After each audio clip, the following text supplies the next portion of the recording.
The Game Silog Show is brought to you by you. Kayo. Kayong nakikinig, kayong nanonood. If you wanna support The Game Silog Show, head over to patreon.com/The Game Silog Show. The Game Silog Show. Ang guest ko ngayon, si Del. Pare, welcome back sa show. Kamusta? Been a while, so kamusta mga bayaw? Dahil kung di nasabi yun Bayaw, kamusta kayo lahat? So, yan. Been so long and yeah, finally we had the chance. I have the chance to show here. So, yeah. Matagal rin pare. Actually, matagal tayong hindi nakapag-usap and I can say honestly na hindi rin okay yung ano natin, yung hiwalay, kung ganyan ba yung tamang term doon. Ang last na conversation natin is nung naging active ako sa streaming, tapos ikaw kasi yung ikaw yung nag-set up nung financial admin. So, Yes. nasa iyo yung account, and then nung nag-i-stream na ako, nung naging active na ako sa yung nabuhay din yung topic, hindi siya ma-change kahit admin rin ako. Kumbaga parang may mas mataas na tier yung financial admin pagdating din sa payouts, etc. Yun yung time na nag-reach out ako sa'yo kasi hindi siya ma-resolve ng back-end or customer service ng Facebook, right? And then, parang, yun, sa email din ako nag-reach out sa'yo, tapos inad kita, pinasa mo sa akin yung financial admin, and then after nun, wala na. So, yun yung last natin na conversation. And, actually, to be honest, awkward Medyo awkward ngayon. Hindi ko alam kung paano tatakbo yung episode. Wala akong prepared na question. Nag-gather ako ng mga question ng mga sa community kasi sa Patreon, isang perks ng kapag naka-subscribe kayo sa Patreon, nagpuput up ako ng thread doon sa mga upcoming kong episodes. So kung meron silang inquiries, questions, etc., pwede silang mag-comment doon, tapos babanggitin ko. All throughout ng episode natin, pare, itong gagawin natin na podcast, siguro i-sprinkle ko na lang yung mga questions nila. Pero gusto ko munang bigyan ng context yung mga bago na listeners. Kasi most likely, yung mga old part ng community, mga OG, alam naman nila yung nangyari, especially or specifically kung ano yung side ko. Never kung narinig kung ano yung side mo. I'm not sure kung nakukwento mo siya sa part ng community na may connection ka pa rin. Siguro, for example, si Jep or si Ampi, I'm not sure. So, totally walang context yung lahat ng nakikinig, mapa OG o mapa bago man, no? So, siguro maganda kung umpisahan ko ulit doon sa side ko, tapos you can correct me, tapos pwede mo ring iba to kung ano naman yung side mo, para at least kahit papaano magkaroon tayo ng clarity, no? So, correct mo ako kung tama pa yung memory ko kasi hindi ko na pinakinggan. Gumawa kasi ako ng episode na transparency, so doon ko in-address yung yung pagkawala mo doon sa show. Pero hindi ko na ulit siya pinakinggan, kumaga parang ayokong mag-code ko ng mga nasabi ko doon. Pero kung ano man yung maalala ko, yun yung sasabihin ko ngayon. Correct me if I'm wrong. Nag-start yung parang naging nail in the coffin nung partnership natin sa podcast is yung may plano natin gawa ng episode yung Tales of Vesperia. Kung naalala mo pa yon. And then after finishing that game ako sa side ko, hindi ako nag-reach out sa'yo or hindi ako nagtanong sa'yo about the schedule of the recording kasi parang nakaset yung mind ko na meron tayong schedule that time, tapos parang automatic yun yung magiging yun yung magiging topic natin. And then nung time na siguro mga one day before nung recording, biglang I guess nagsabi ka na hindi ka pwede that time. Tapos siya nag-snowball effect na siya, tapos yung mga ibang nag-pile up rin na issues natin. Unang-una siguro yung way ng communication natin, totally opposite tayo. Outspoken ako, ikaw hindi. Tapos yung parang number one rule ko sa kapag magagawa tayo ng spoiler cast, gusto ko tapos yung game. Nagkaroon din tayo ng ng issue doon kasi parang ang sa side mo, correct me if I'm wrong, ang sabi mo is regardless kung ano yung ending, hindi naman magbabago yung opinion ko about that game. Ganun yung sinabi mo sa akin.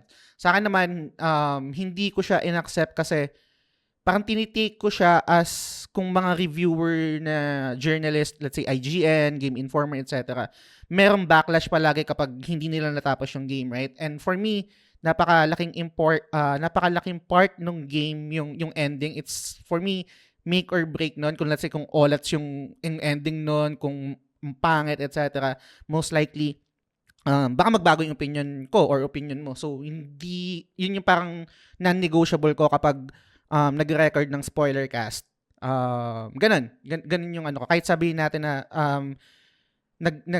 nag-invite ako ng guest as an outsider, kumbaga parang nag-post ako sa page ng open invitation. Ang lagi kong requirement kapag spoiler cast is nalaro yung game and natapos. So, yun yung mga naaalala ko na reason kung bakit tayo naghiwalay natigil yung partnership natin. I'm pretty sure meron pa akong mga nakalimutang detalye pero on top of my head, yun yung naalala ko. Pare, ikaw naman, ano yung side mo na hindi na-explain, hindi rin narinig ng mga listeners, mapa OG or mapa bago? Yes. So, again, i-quote ko lang yung yung sinabi ni yung nanay ni Francesca Bagalola, kung familiar ka. So, for 3 years nanahimik ako. Pero ito yun.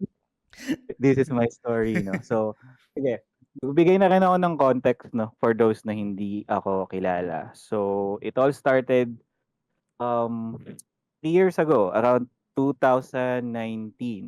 So, dun ko na-discover yung Game Silog, and then parang sabi ko, okay tong format na to, and then after like a few episodes, eventually nag-reach out ka sa akin na pwede ba ako mag-guest for, I think pinakauna ko nun is FF7 remake na parang speculations na Parang reaction, episode. etc.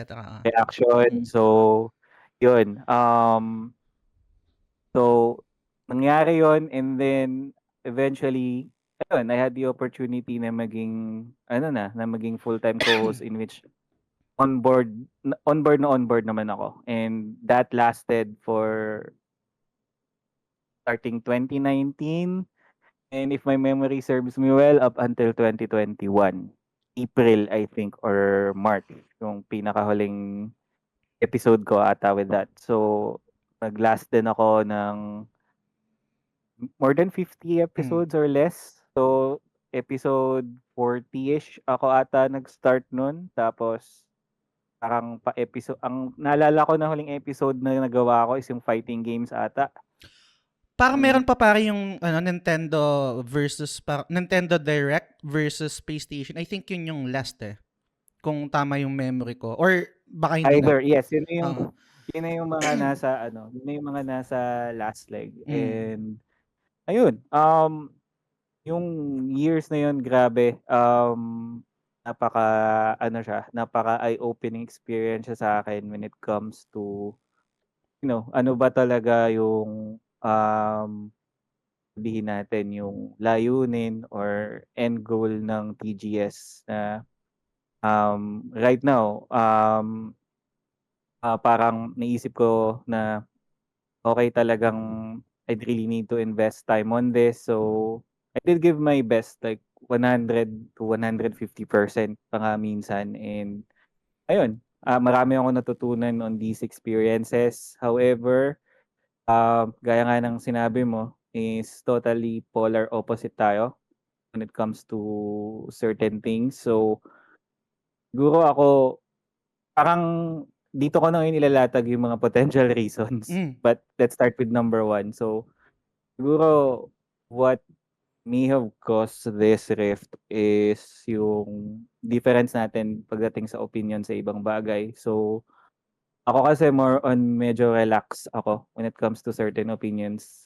While you, nung time na yon, is medyo hindi ko magets na parang super strict. But lately ko na lang din na-realize na okay, may rason pala talaga kung bakit kailangan sumunod tayo sa ganitong particular na format, in which for some reason hindi ko siya nag-grasp nun. And there are also times na meron tayong creative differences. You'll still recall na parang nung time na nag-start na tayong mag-stream, parang ang nagiging end goal ko or parang ang nagiging creative direction na tumatakbo sa isip ko that time is para maging IGN.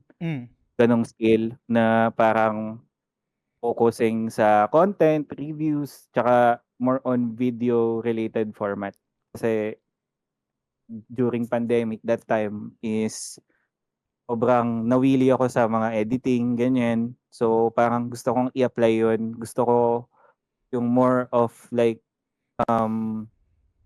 IGN style in which dun nga pumapasok yung reasoning ko noon na kasi sila IGN at some point nagre-review ng certain games na sabihin natin na not fully completed pero meron pala dapat imitation yun na na-realize ko na. So, while yung end goal mo nun is still focus sa podcast and at the same time, focus talaga with the format itself.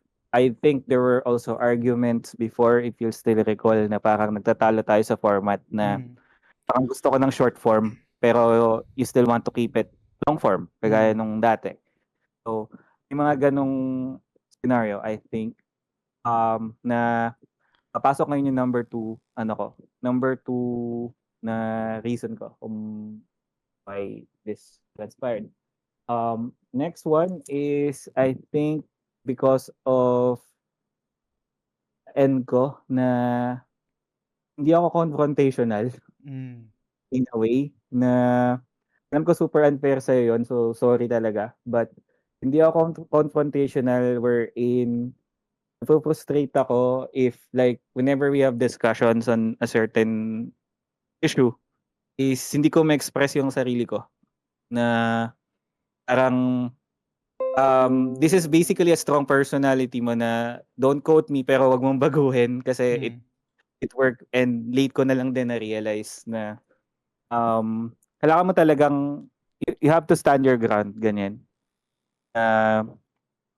And whenever we have arguments, talagang nakaka-frustrate o minsan-minsan na ang dami mong nire-rebut sa akin na parang hindi ko na alam kung paano ko siya may express. Though kasi during that time is pandemic yun. So, the only way lang naman na makapag-usap tayo is through chat.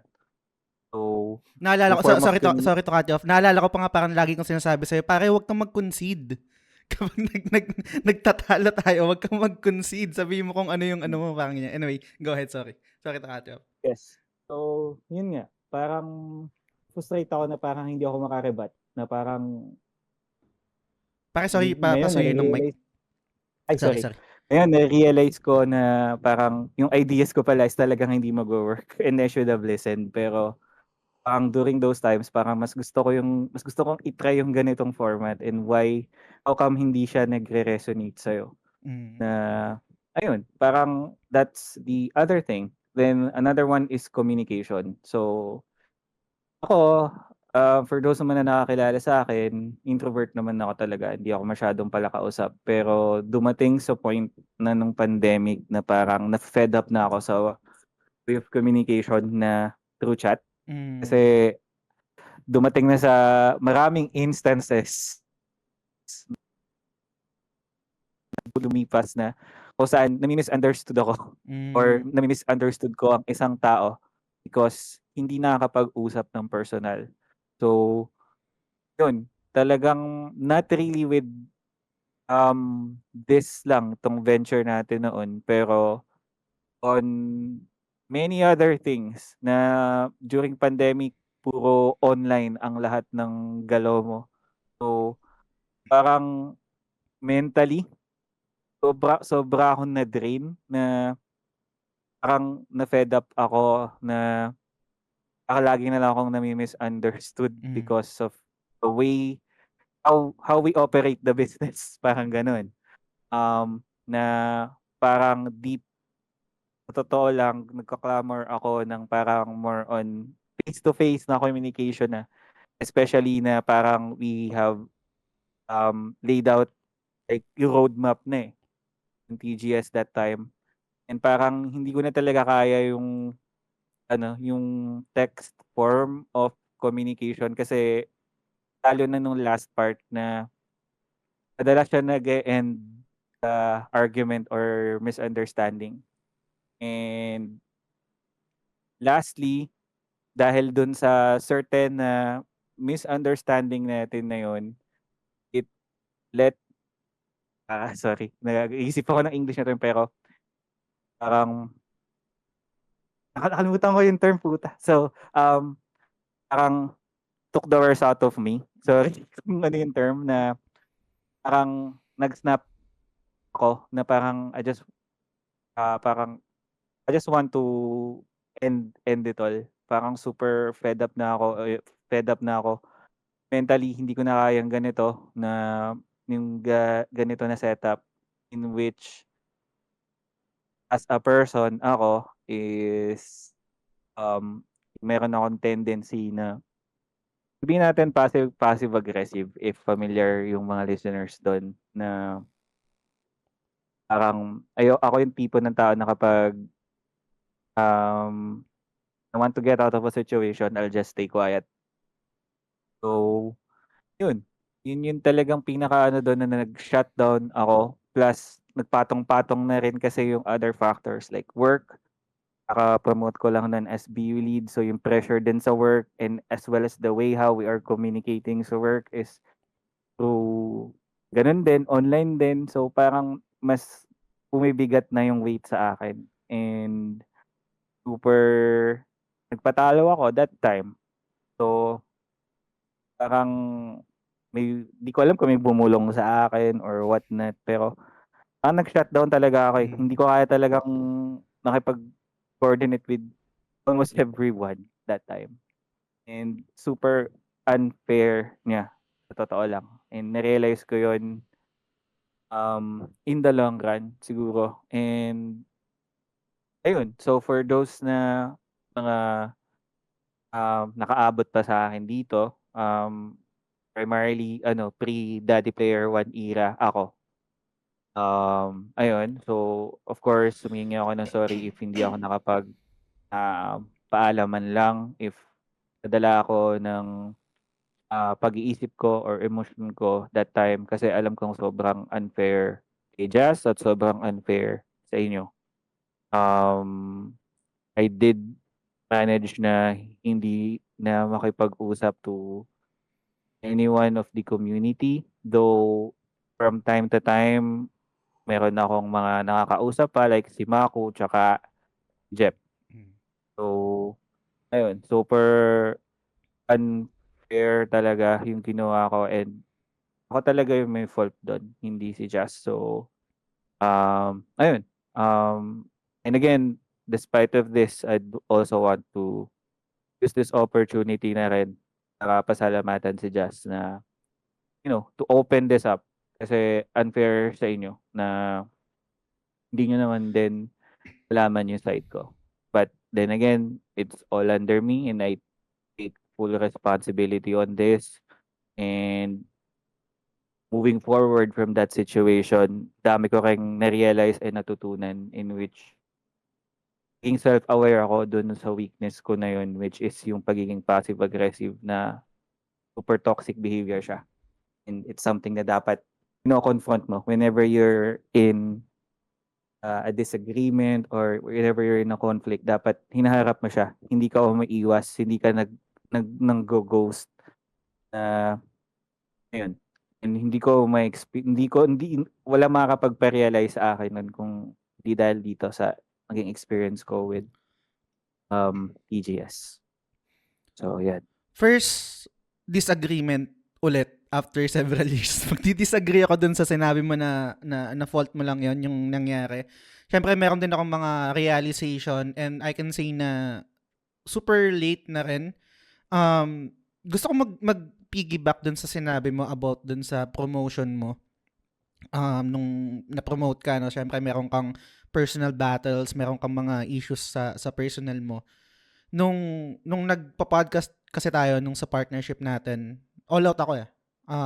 I know all out ka rin naman, Pero unang-una kasi wala akong pamilya, right? Single ako. Yung trabaho ko that time is frontliner, meaning usual na trabaho, wala akong hinahawakang tao. hindi siya leadership post. Meron akong mga realization nung na-promote na rin kasi ako pare, pero hindi pa as a lead. QA na ako ngayon. Nag-handle na ako ng mga, syempre may handle na rin ako ng mga team, ganyan. And I can say na hindi ko pwedeng i-force kung paano yung way ng communication ko sa iba't ibang klaseng tao. Hindi pwedeng kung ito yung way ng communication ko, dapat magpa-follow through yung tao and ganun ka rin, right? Meron dapat certain na timpla, I think. Hindi pwedeng ito yung way ko, ito lang yung way na dapat mag-communicate tayo. So yung fault na yon, I think, I'm not sure kung you're just being too nice, pero I can say na naging overbearing ako that time kasi nga focus ako eh. Ito yung gusto kong gawin, ito yung format ng TGS, gusto kong mag-communicate tayo. Ayaw kong pag meron tayong disagreement or iba yung opinion mo, magko-concede ka na lang kahit alam kong meron kang point. Kasi for me, doon ako mas nahasa, doon ako na-stimulate, doon ako na-hype kapag magkaiba yung opinion kahit hindi tayo magkapareho, etc. Pero balikan ko lang para mag-pivot ako dun sa una mong nabanggit na nung nag-join ka, nung in-invite kita para sa partnership natin, etc. Tapos may certain vision ka. I can say na stubborn ako.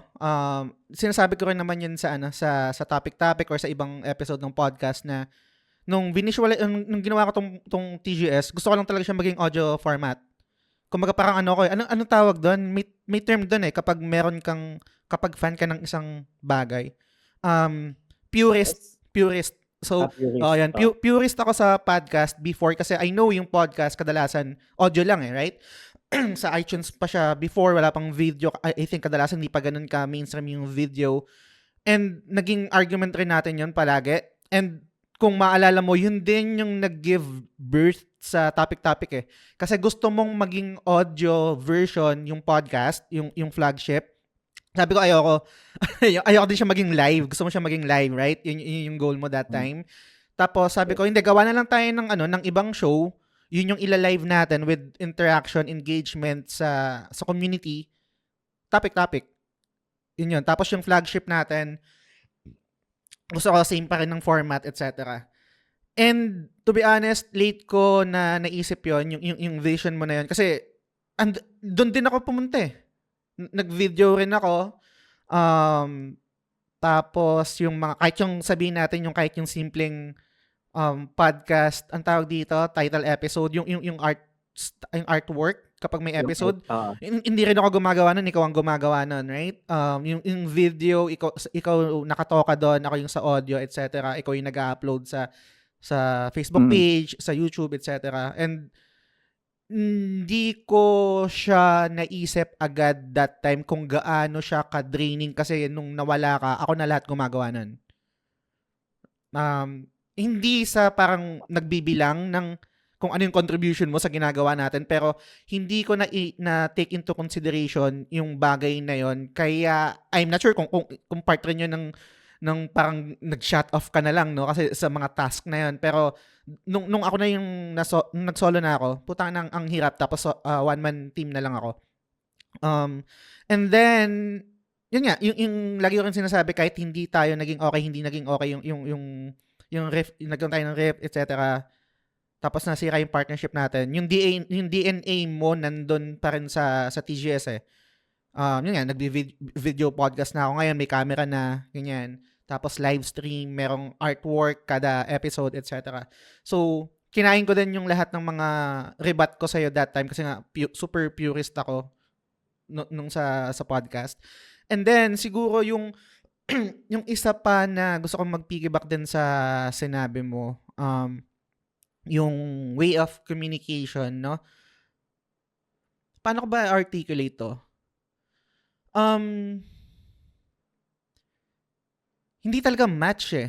Pero sa kabilang banda, kailangan siya, kumbaga parang necessary evil siya na Ganun talaga siya. Nasa sa atin na lang yun kung paano tayo mag-a-adjust, kung paano tayo magko-compromise to make it work. Kaso that time, yun nga, hindi tayo nag-compromise sa isa't isa, hindi talaga tayo nagtugma. Kapag meron tayong disagreement, confrontational ako, gusto kong i-address natin yung pag-usapan natin. Ikaw naman yung nagsha-shut off or parang nag-agree ka na lang, sige gawin natin yan. Parang ganun yung laging approach mo. Tapos sa end ko naman is medyo draining siya in a sense na bakit parang ako yung palaging kailangan mag-reach out. Parang ganyan. To think na, yun nga, hindi pa tayo magkakilala, hindi ko alam kung anong personality mo outside TGS. Yung sa akin, hindi mo rin alam. Pero sinabi ko rin yata sa PM na, to be honest, hindi ako ganito. Hindi ako palaging ma-reach out. Tahimik lang ako. Hirap na hirap ako mag-approach kasi natatakot ako sa rejection. Pero yun yung part na ginagawa ko that time to make it work. Pero nakaka-drain siya kasi parang yung enthusiasm palaging nasa akin, quote-unquote lang, that time. Tapos, yung isa rin na last message natin or last convo natin is, nasabi mo rin naman yon na baka pwede tayong mag-EB, ganyan, inuman, para at least yung communication is baka mag-iba, makilala kita kung paano ka I mag-operate. remember that. Diba? Kung paano ka mag-operate, ganyan, etc. Baka, sabi mo rin, mahirap ka talagang basahin. Yung sa akin naman kasi, paano ba, ang hirap explain eh. Pero, I can say na introvert ako. Nagtatransform lang ako kapag nasa likod ng mic and may barrier na internet. May mga moments na, siguro sa Christmas party ng TGS or kapag may mga inuman, etc. na, maingay rin ako. Tapos I think si Ray palagi yung nagtatanong na bakit mo sinasabi na introvert ka pero bakit ang daldal mo, etc. Siguro kasi yun yung way ko. Nasabi, eto kay Norvin ko nasabi to dun sa latest episode namin ng Gamesilog Plus. Siguro kasi yun yung way ko para kung mapunta man sa akin yung spotlight siya dahil makulit ako or joker. Hindi spotlight dahil parang awkward ako na tahimik lang. Parang ganyan. So parang I think yun yung defense mechanism ko kadalasan kapag harapan na. Pero ang suma total is hindi yun yung normal ko rin na na personality or parang mag-reach out yung I guess yun din yung natutunan ko, yun din yung naging epekto nung nag-end yung partnership natin. Sinabi ko rin yun sa mga previous episodes na kung hindi tayo hindi nag-end yung partnership natin, hindi ako matututong mag-reach out sa iba't ibang klaseng tao. Kasi that time, ayoko yung format na solo lang. Parang ang pangit naman, dadaldal lang, wala akong kausap, kwentuhan nga eh, diba? So, natuto akong mag-reach out, natuto akong mag-research sa Facebook kung sino yung mga pwede, sino yung mga content creators, etc. And, yun yung, I guess, naging positive nung paghihiwalay natin na lumawak yung network. Nakilala ko sila Kuya Balls, nakilala ko sila DP1, iba't ibang community, etc. Tapos, ako na rin yung nag-handle ako na rin yung nag-edit, ako na nag-render, yung mga ganyang bagay, gumagawa ng artwork, etc. So, yun yung mga naging positive nung paghiwalay natin or yung end ng partnership natin. Tapos, siguro, baka mag-break lang ng ice ng konti, medyo na na-awkward na ako.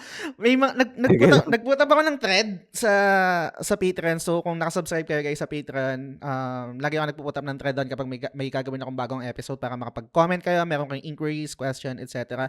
Halos karamihan dito, puro reaction lang. Meron mga iilan na question pero mamaya ko na siya ibabato. Andito si Teacher Fred, late na gamer. Sabi niya, uy! Puro ganun. Si Mako din, uy, nagulat din.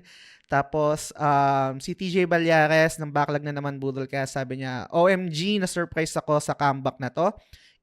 May question siya. I'm not sure kung question to. If ever man, kahit momentary guesting lang sa mga episodes, masaya na ako. OG listener ako since pre-DP1 days. Tapos si Leo nandito rin, oy ayos to. Si Arnel Pableo nandito, kilala mo to pare, si Arnel Pableo, isa sa mga OG. What the literal goosebumps. Teka, nagulat ako. Si Ray Anthony Rivera, na miss ko si Del, sabi niya.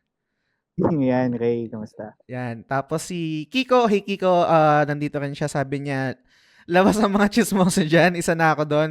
Good to see you guys in one frame. Tapos sabi niya, naghiwalay man ng Katniel, may balikan siya Del naman. Thank you, Papa Jesus.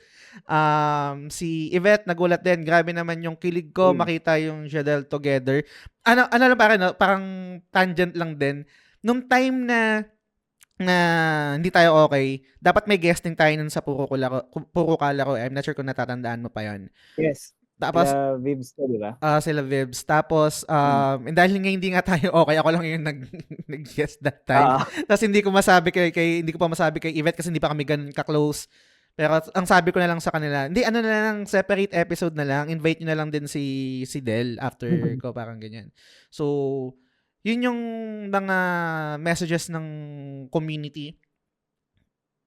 Thank you. I mean, Go para. sige, go ahead. Go.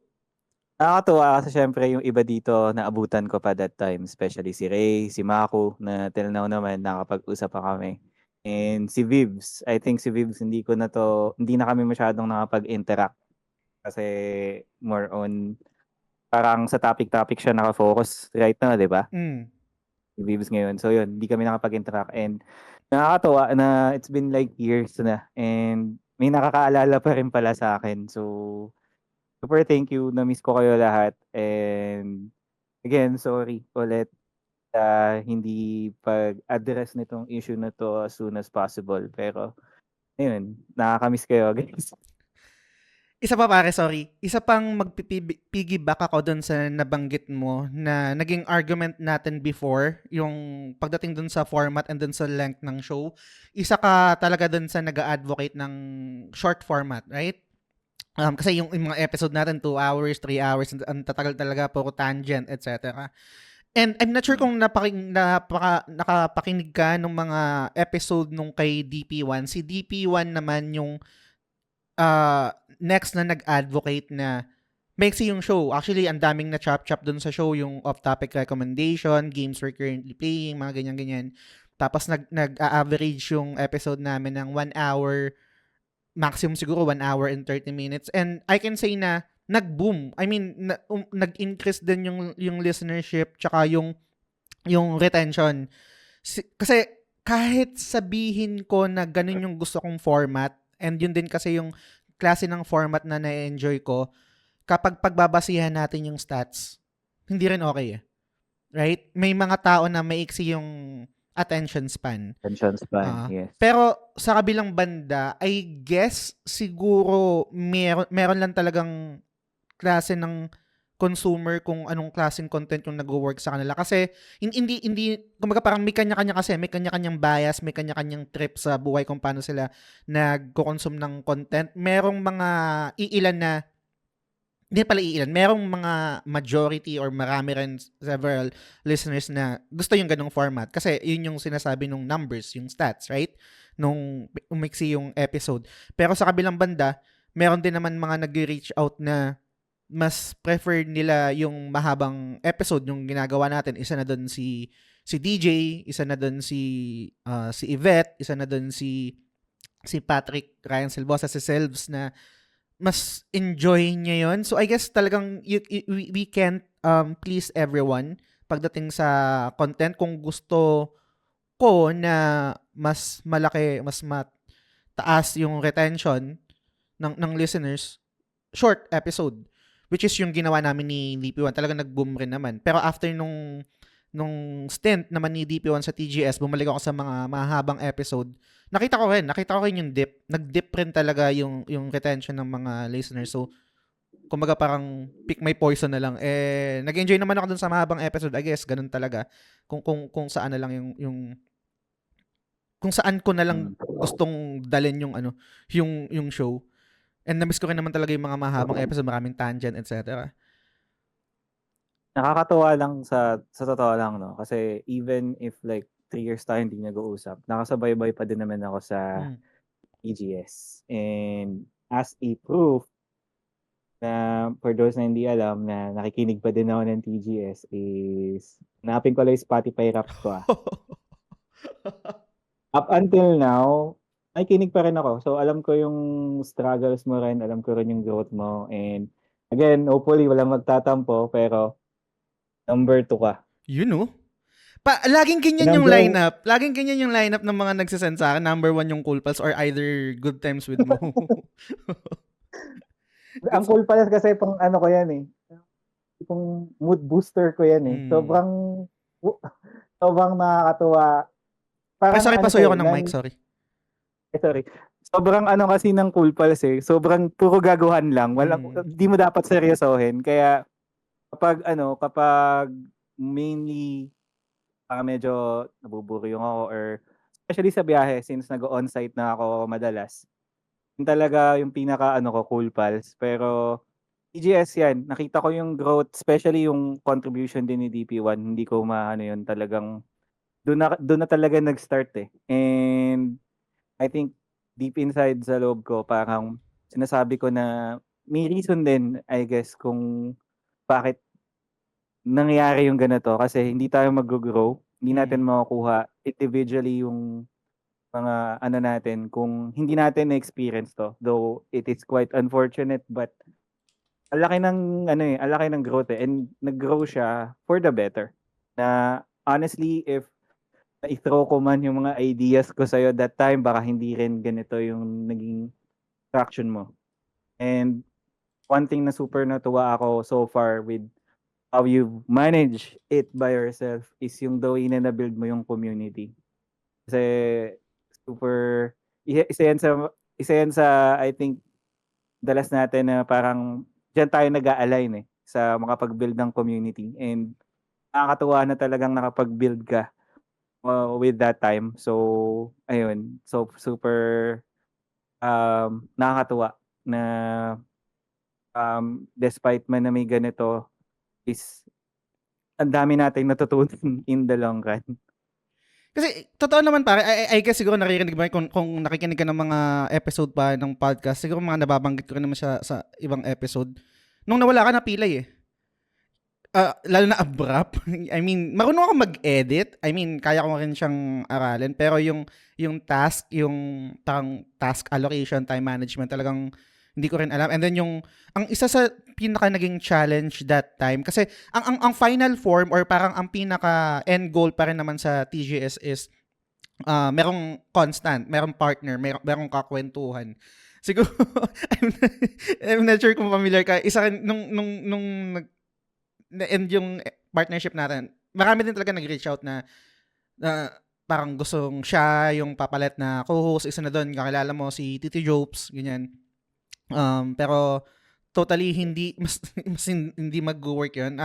Gets ko yung gravitas or yung parang yung accolades or yung resume ni Tito Jopes, pero sa format ng show hindi siya mag-work, so I declined. And then yung challenge na meron kang topic tapos maghahanap ka kung sino yung pwedeng mag-guest for that specific topic.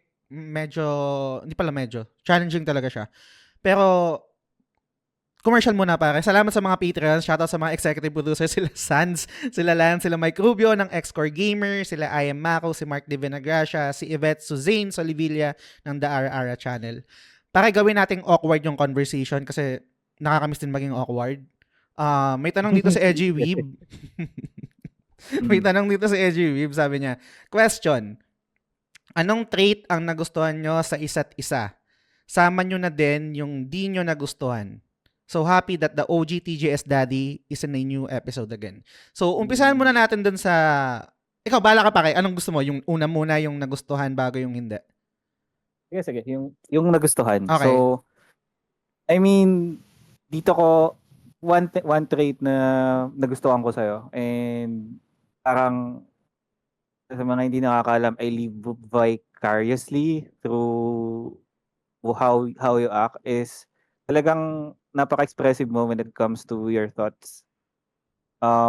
That is something na madalas kong binabalikan ngayon, especially right now na meron akong, sorry for using One Piece reference. Alam ko hindi ako ng One Piece, pero magkaiba tayo ng pirate crew ngayon. Pero yung way ng pakikipag-comms mo sa akin that time is something na na-apply ko sa pirate crew ko, which I think nakakapag-help na mag-stabilize kung ano man yung na-form namin na relationship. Super, ito yung wala kasi ako, yung strong personality. Yun yung, yun yung something na gusto kong i-emulate talaga. Not really emulate, but I guess to um, ingrain in my own form. Kasi parang may mga tendency kasi that people are taking advantage of me kasi nga medyo passive akong tao. At nung natuto ako, I cannot say na natuto ako na master ko na, but I've learned some of it from you na talagang kailangan mo talagang harapin yung kahit anong sitwasyon, whether it's something good or bad. You have to be very professional about it, and at the same time controlling your emotions para wala ka masagasaan. So yung ganong personality mo talaga yung sobrang na-adapt ko, na ina-apply ko ngayon sa current na current ko. And for that thing siguro na isa pa na gusto ko is yung never give up attitude mo. Na whenever there is an argument, talagang you really stand by it. And ngayon ko na-realize yung ganun na type ng attitude na dapat talaga inaano natin, especially if talagang naniniwala tayo dun sa bagay na yun. I've had several encounters with my band wherein hindi kami nagkakasundo, pero dahil nga dun sa mga experiences ko with TGS is parang hindi na ako passive, hindi na ako nale-lessen na yung pagiging madalas kong nagsha-shutdown, talagang mas naharap ko na yung situation. And for some part, hindi naman nag-e-end sa argument kasi parang inaano ko siya, in-incorporate ko pa rin yung style ko. Kaya yun yung talagang mga things na up until now is ina-adapt ko na talaga on my current crew. Kaya sa'yo naman. Okay. Save natin yung ayaw para maganda. Siguro mag-start ako dun sa ang hirap niyang sabihin kasi baka magmumukhang nagbubuhat ng upuan, pero I can say na nung tawag dito, nung una kitang ginest sa podcast, nakitaan kita ng potential. Yun nga yung parang may sarili ka ding opinion eh. I think parang literal na yin yang tayo eh. And yun yung nagustuhan ko sa'yo. Sinasabi mo rin naman yung opinion mo kahit magkaiba tayo. Meron kang ibang take sa bagay-bagay. Mga waifu, kung anong mga bagay-bagay, di ba? Boto lang sa kalam. Ako pataba, ganyan. And then sabi ko okay to, ganito yung kailangan kong tao kasi hindi ayoko yung mag-agree lang palagi kasi ang boring nun pakinggan personally. Tapos yun, in-invite kita na na maging co-host ng show, right? Pero ang pinaka gusto ko sa'yo na hanggang ngayon, gaya ng sabi ko kanina, nasa DNA pa rin ng podcast is yung may foresight ka sa mga bagay-bagay eh. Hindi kita katulad na stubborn ako na kapag minsan nag-work yung pagiging stubborn pero most of the time hindi rin eh. Kailangan ko rin maintindihan kung saan ka nanggagaling, kung ano yung opinion mo. Best example doon is yung video podcast. Wala akong foresight nun. Ikaw meron ka. Kung alam ko lang na kung pinakinggan lang kita ng mas maaga, meron na kagad parang naka-abante na kagad eh, right? Hindi yung parang late ko pa siya naintindihan, late ko pa siya in-apply sa content. And then yung live streaming, yung live show na napaka-importante rin niya. Kasi ang kung tama yung memory ko, isa sa mga reason kung bakit gusto mo mag-live show or parang live stream, etc. is para meron live engagement. Right? Yes. Unlike kapag yung recorded na podcast ganito, wala tayong dalawa lang nag-uusap. Yung ang side ko naman kung bakit ganito yung gusto ko kasi gusto ko mas intimate. Kasi pag merong mga nagko-comment na nadidistract ako, so totally different yung take natin doon that time. Pero sa kabilang banda, meron kang nakita mo yung value ng bagay na yun, which is hindi ko nakikita. Na ngayon pala putang ina gagawin ko rin pala eh. Bakit nagpatagal pa ako? So hindi ko alam kung saan mo nakukuha yung foresight na yon. Hanggang ngayon wala ako nun. Kumbaga parang kung ano lang yung gusto kong kadalasan kung ano lang yung gusto kong gawin, ano yung instinct ko na gawin sa content, yun lang yung sinusunod ko. Hindi ako masyadong strategic katulad mo.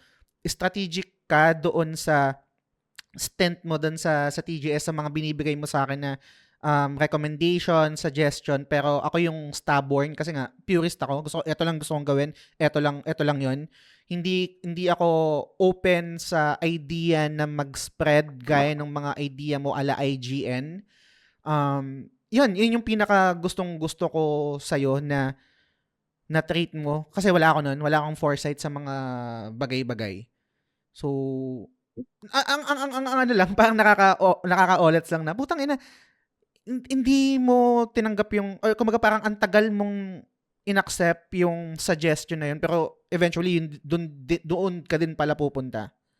So I'm not sure kung parang talent yun or nalilern yun pero I can say na hanggang ngayon wala akong foresight sa mga bagay-bagay katulad ng meron ka doon sa partnership natin. So, yun yung pinaka gusto kong trait mo. Yung mga suggestion mo that time for improvement, kung ano mang reason behind doon sa mga suggestions mo, etc. So, yun yung pinaka gusto ko. So, Foresight, I'm not sure kung paano ko siya na-adapt eh, pero siguro it's more of like na-adapt ko siguro sa work, I think. Na parang sa nature kasi ng work ko, kailangan advance kang mag-isip or kailangan na pre-predict. Parang sa nature kasi ng work ko, na-train ako na parang you have to anticipate yung kada scenario. Plan A, Plan B, or Plan C. Na-train ako na so sige, andito ka ngayon sa certain na situation mo. Ano yung way forward mo? So, madalas ako na-challenge ng ganun sa work and it's something na na-apply ko that time.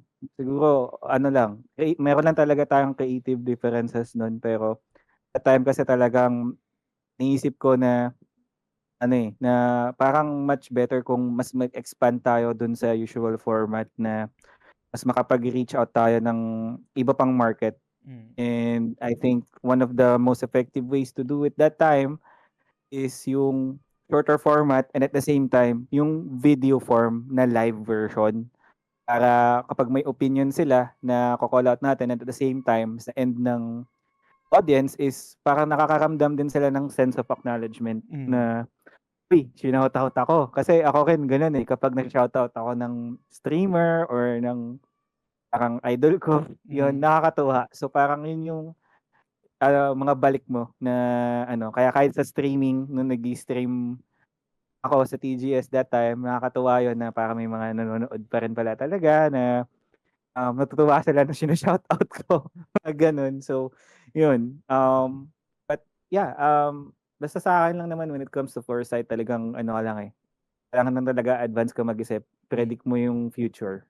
Pag siguro, predict mo yung future, focus din sa trend na meron ngayon. Kasi we'll never know in the coming years, baka iba na yung trend.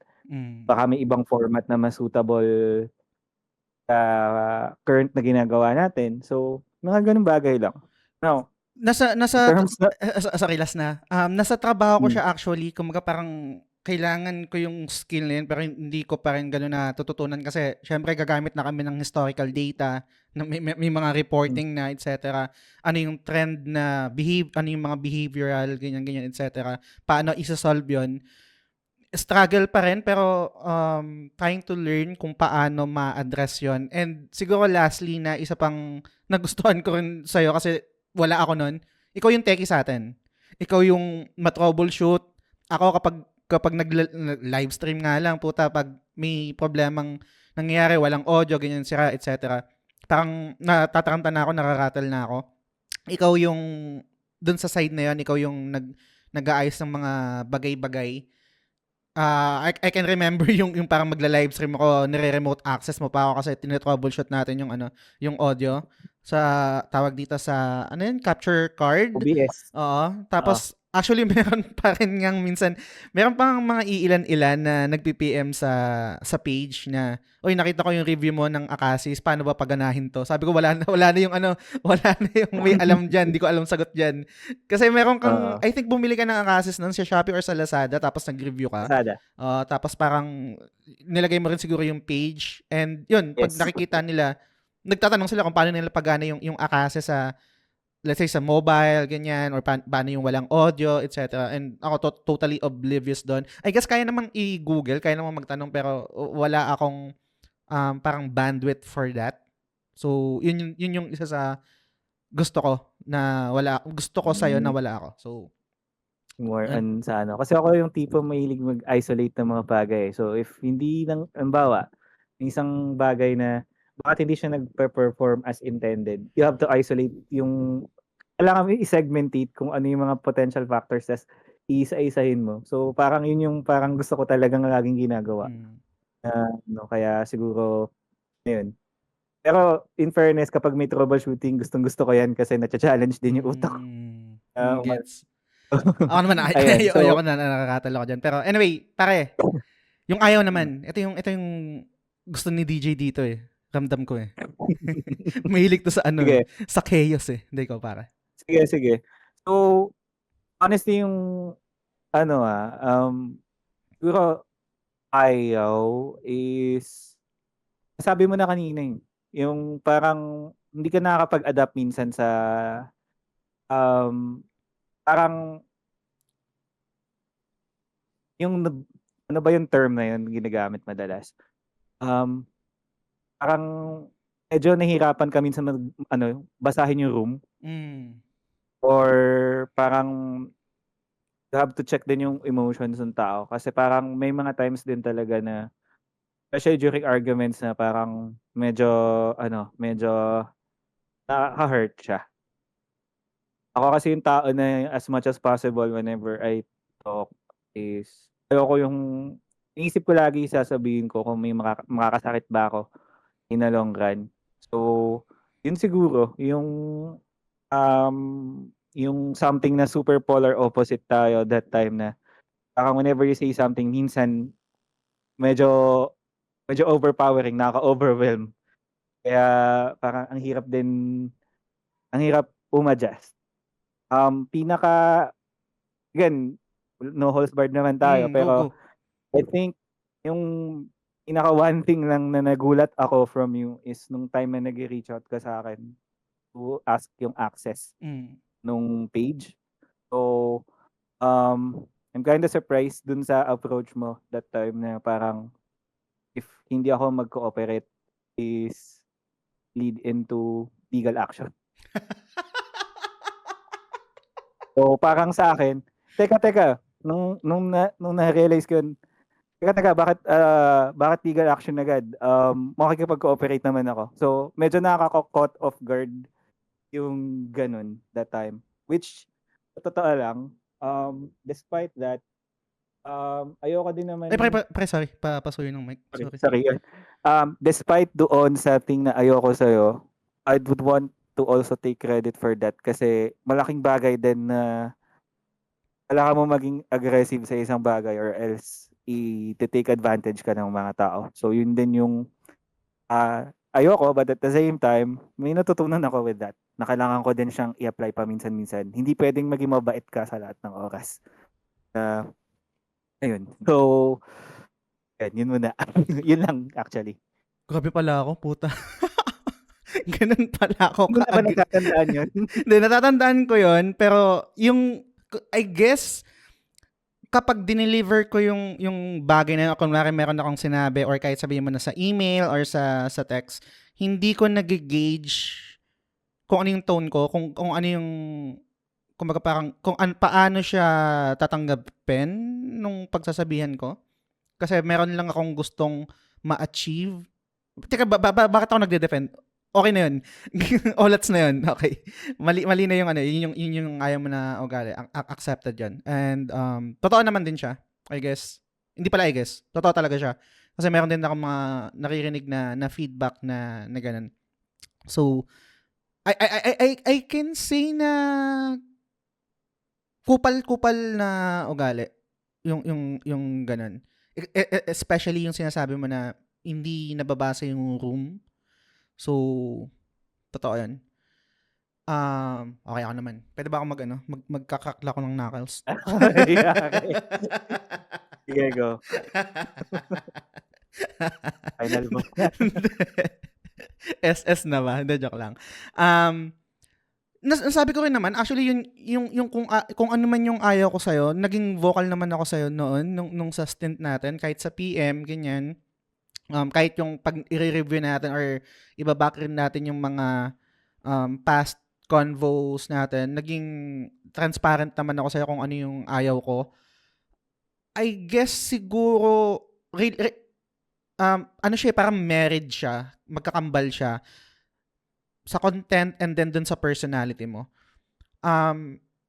Unang-una, kasi I think I'm not sure, yung mga nakikinig pwede akong i-correct. Ganito kasi ako, pag nagkukonsume kasi ako ng content, more than the content itself, ang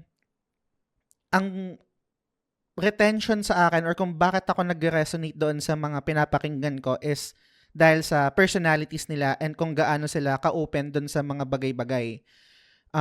Mas nagiging relatable sila for me. Now, at certain point, parang nawawala yung barrier. Gets ko na merong mga content creator na kailangan, they have to protect their peace. Totoo naman yun. Hindi pwedeng parang lagi kang open book sa kanila kasi pwede nilang gamitin yon against you, lalo na din sa mga hindi naman talaga fan or parang hindi naman talaga part ng community, right? Yung mga talagang mga trolls lang, kopa lang. Kapag nag-open up ka ng sobra, gagamitin nila sa'yo yun against ammunition nila yun sa'yo. Pero sa kabilang banda, lagi kong sinasabi na hindi naman ako magaling eh. I think ang isang trait ko lang kung bakit parang I guess nakikinig yung iba kung ano lang yung gusto ko or kung ano yung thoughts ko, opinion ko about certain things, kahit nga over share na siya kadalasan, sinasabi ko pa rin. And I guess yun yung isa sa ayaw ko sa'yo that time. Guarded ka palagi. Hindi makapenetrate sa'yo yung format na gusto ko na mag-open up ka. Meron ding mga I guess siguro personal na bagay, sasabihin mo kung ano yung nararamdaman mo, sasabihin mo kung ano yung mood mo that time. Kasi yun yung gusto kong maramdaman ng mga nakikinig na ayoko talaga yung content creator na may barrier. Gusto kong itrato nila tayo kapag nakikinig, isa yung mararamdaman nila na parang mga kaibigan ko lang to na nagkukwentuhan tapos pinapakinggan ko sila. Kasi ganun naman talaga yung format. Doon siya nag-originate sa mga high school friends ko, sa mga kababata ko. Kaya ang piki niya kapag nagiinuman kami, biglang kwentuhan na video games. Kapag hindi ka nag-share or pag parang may shell ka kadalasan sa episodes natin, I don't think yun yung parang rurok or yung peak na pwede nating ma-attain doon sa content na ginagawa natin before. Gets ko na meron kang sariling way of communication. Gets ko rin na may mga bagay na ayaw kang i-share. Siguro kasi personal na siya. Unlike ko, na kadalasan sinishare ko talaga. Family, personal life, etc. Pero yun yung gusto ko eh. And yun din yung I think na nakakapag-create ng connection sa kanila, nagiging relatable.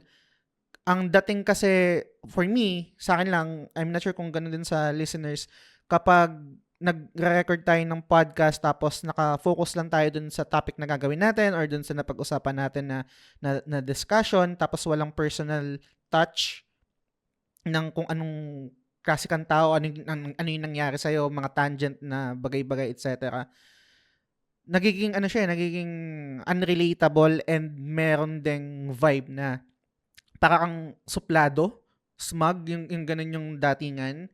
Yun yung pinaka ayoko. Lalo na kunwari parang, siguro ito connected rin. I'm not sure kung, again, hindi kita kilala outside TGS, outside dun sa ginagawa nating content before. Kapag may mga nakakatawang bagay, parang hindi ko alam kung tinatago mo lang ba yung tawa mo or parang meron kang pinoproject na image na ganto ko, hindi ako natatawa. Okay. Pero, Mm. again, hindi ko alam kung yun yung pinoproject mo na image mo, kaya ayaw mong magpakita ng quote-unquote vulnerability sa mga recordings natin before. Kung mapa-joke man yan, personal take, etc. Yun yung ayaw ko sa'yo that time. So, again, you can correct me kung ganun ka talaga or parang ito lang yun lang yung talaga yung gusto kong parang yun lang yung gusto mong i-project that time. Okay. So, well, to be honest, guilty ako diyan na reserved din talaga akong tao. So, sa akin kasi siguro yung hindi ko lang talaga natutunan that time is yun nga mag-open up mag-open up talaga. Parang ayun, napansin ko na rin yun eh as I review yung mga past episodes natin na parang ang stiff ko din na kung yung mindset ko ngayon is same as nung mindset ko that time is mas makakapag-open up ako kasi hindi siya subconsciously na ano eh, hindi siya yung parang intentional na ginagawa ko Mm. na reserve akong tao. Though, aminado ako, may pagkasuplado talaga ako Mm. minsan. Pero when it comes to yung pag-express ng sarili, hindi ko hindi ako sure or hindi ako self-aware that time na parang kulang pala yun. Mm. Kulang pala yung delivery ko na open up ka pa, loosen up, ganyan. So, parang sa end ko, normal ko lang siya. Mm. And in terms of sa format nga, as what you said, kailangan talaga, as content creators, kailangan talaga din nating mag-open up and mag-loosen up. Though, again, yung barrier pa din when it comes to personal life is, again, subjective yan. Depende na lang talaga sa tao. But, again, para mas makarelate sa'yo yung tao, tama ka na kailangan mong kahit papaano maglaan ng ilang pages para sa lahat. Para mabasa ka nila at mas maintindihan ka nila. So, yeah, I am 100% guilty of that. Kung sa totoong buhay, medyo ganun talaga ako pero please don't take it personally or seriously. Kung makakasama niyo ako sa inuman talagang tahimik lang or akala mo hindi natatawa sa jokes pero hindi lang talaga expressive na tao. And going back nga no doon sa mga things na sabihin natin na parang medyo hindi tayo align sa isa't isa, I think mas magwo-work tayo. One thing sana na nakapag-preserve noong that time is kung hindi pandemic, meaning Mm. nakakapagkita tayo ng madalas, nakakapag-inuman tayo, para kahit papaano mas nabasa natin yung room ng isa't isa. Yun lang din yung na-realize ko na talagang if there's one thing na iche-change ko during my stint here is hindi ako nag-focus lang sa parang written form of communication. Kailangan mas naging open din tayo with each other and mas nakapag-usap tayo para mas na-adapt natin yung mga strengths and at the same time yung shortcomings ng bawat isa. Gets. Lalo na ngayon, pare, magkapit bahay na tayo. Tagal ko na dito sa Antipolo, pwede tayong mag-inom. Pwede rin tayong Yes. yung tawag dito, meron akong parang side project rin, kadalasan, isang beses pa lang naman namin nagawa, yung TGS Unplug. Kay friends ko pa lang siya ginawa. Alam ko nagbabanda ka ngayon. Siguro, one of these days, pwede natin siyang gawin. Sila, Ampiren, Pwede. na nayaya ko rin sila, ganyan. So, meron ditong question si Mako. Pwede nating sagutin, pwedeng ikaw rin sumagot, no? Sabi niya, question, will there be a time na makikita namin na magkakasama kayo ulit sa topic-topic? Good question. For me, na-miss ko. Isa sa mga nami-miss ko talaga, yung topic-topic. Kasi, Pero pet sorry, project pasayo ulit ako natin ng mic, sorry. sorry. Ayan. So to be honest, ito yung mga bagay na talaga nami-miss ko with TGS. Kasi pet project natin to eh. Tayo nagsimula nitong topic-topic. So, once in a while, pag naabutan ko sa stream, nakikita ko na ongoing pa pala to and nakikita ko yung engagement. Mas madami na talaga ngayon yung nakatutok. Unlike nung before na parang 10 lang, masaya na tayo. Pero ngayon talagang mas lumaki na yung reach niya. And ayun, mas nakakatuwa yung ganong conversation. So, ako naman, if i-allow mo or i-allow nila, then open naman ako basta schedule lang talaga. Nice. Pwede natin iset yan. Isang question din galing kay Yvette. Sabi niya, if given a chance, babalik ba si Del sa TJS as a co-host? Sinong gusto mong sumagot na ito, pare? Sige, Ikaw muna. pwede ako magbigay ng insights dito, no? So, totoo lang, right, no? Kasi medyo nawawala na yung awkwardness eh. Nung mga first few minutes, medyo awkward pa yung usap natin. Ngayon, medyo nakakapag-loosen up na. So, totoo lang, super kupal talaga yung ginawa ko. And parang, if I'll be given an opportunity then to reclaim that role, parang hindi ko na siya deserve at this point. At the same time then, ngayon kasi isa sa mga primary focus ko din is yung Lamparang Papel, yung banda ko. So, if ever na magkaroon ulit ng opportunity, ang medyo kinakatakot ko lang is yung amount ng effort na nagagawa ko nun is mahati siya. So, siguro I can put it in a way na if ialaw ako ni Jazz, syempre, guest, okay ako dyan. Basta libre yung schedule ko. Kasi right now, ito yung medyo makain ng ano ko ngayon, ng oras ko, schedule. Kasi na-balance ko yung oras ko with my work, with my band, and with my family din. Kaya ayun, yung pinaka direct na answer. That. Pero if bibigyan man ako ng chance at talagang okay, by all means, I'm willing. And I think naman na nag-grow na ako with this experience. And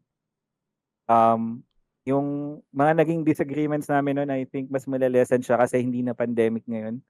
Mas open na, mas nagkakaroon na ng openness pagdating sa communication. Kasi yun talaga yung isa talaga sa nagpasira yung pandemic or yung situation that time na super remote lahat ginagawa yung bagay. Pero yun yung pinaka-direct answer ko.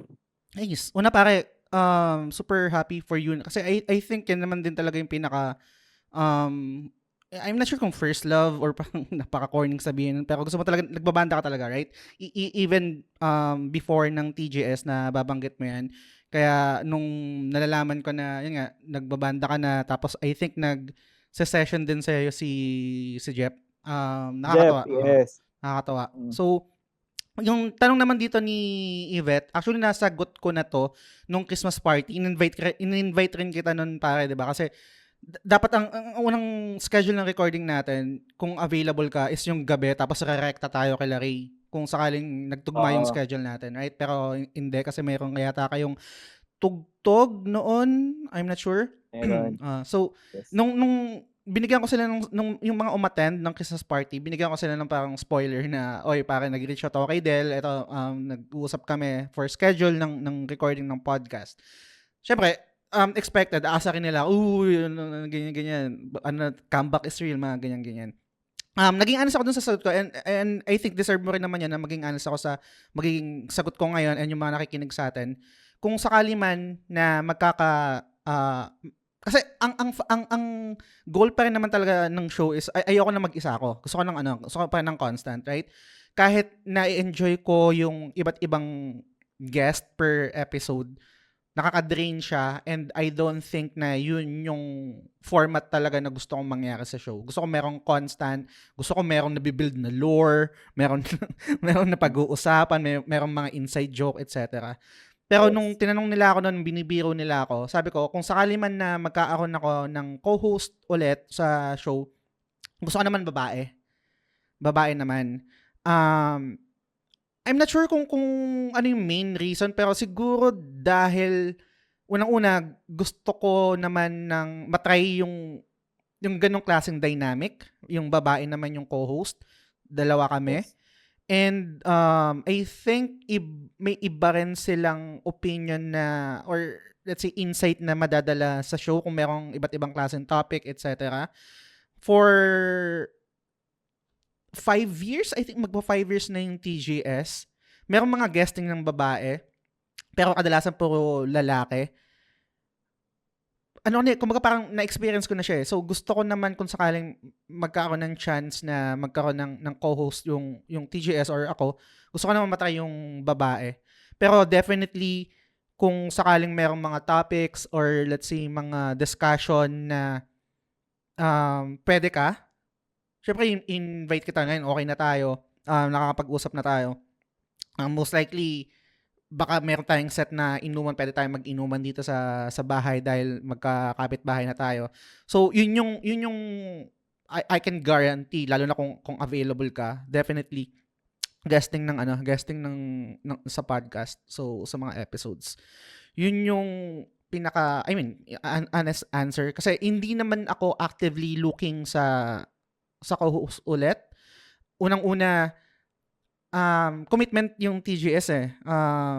Isa rin sa tingin kong toxic trait ko dito sa ginagawa kong content is hindi ko nagigauge yung paano ba explain to? Paano ba i-articulate to? Hindi ko nagigauge yung drive ng isang tao kung hanggang saan ba siya. Kadalasan, kung ano yung drive ko, parang dinedemand ko sa kanila na ganun din yung drive nila.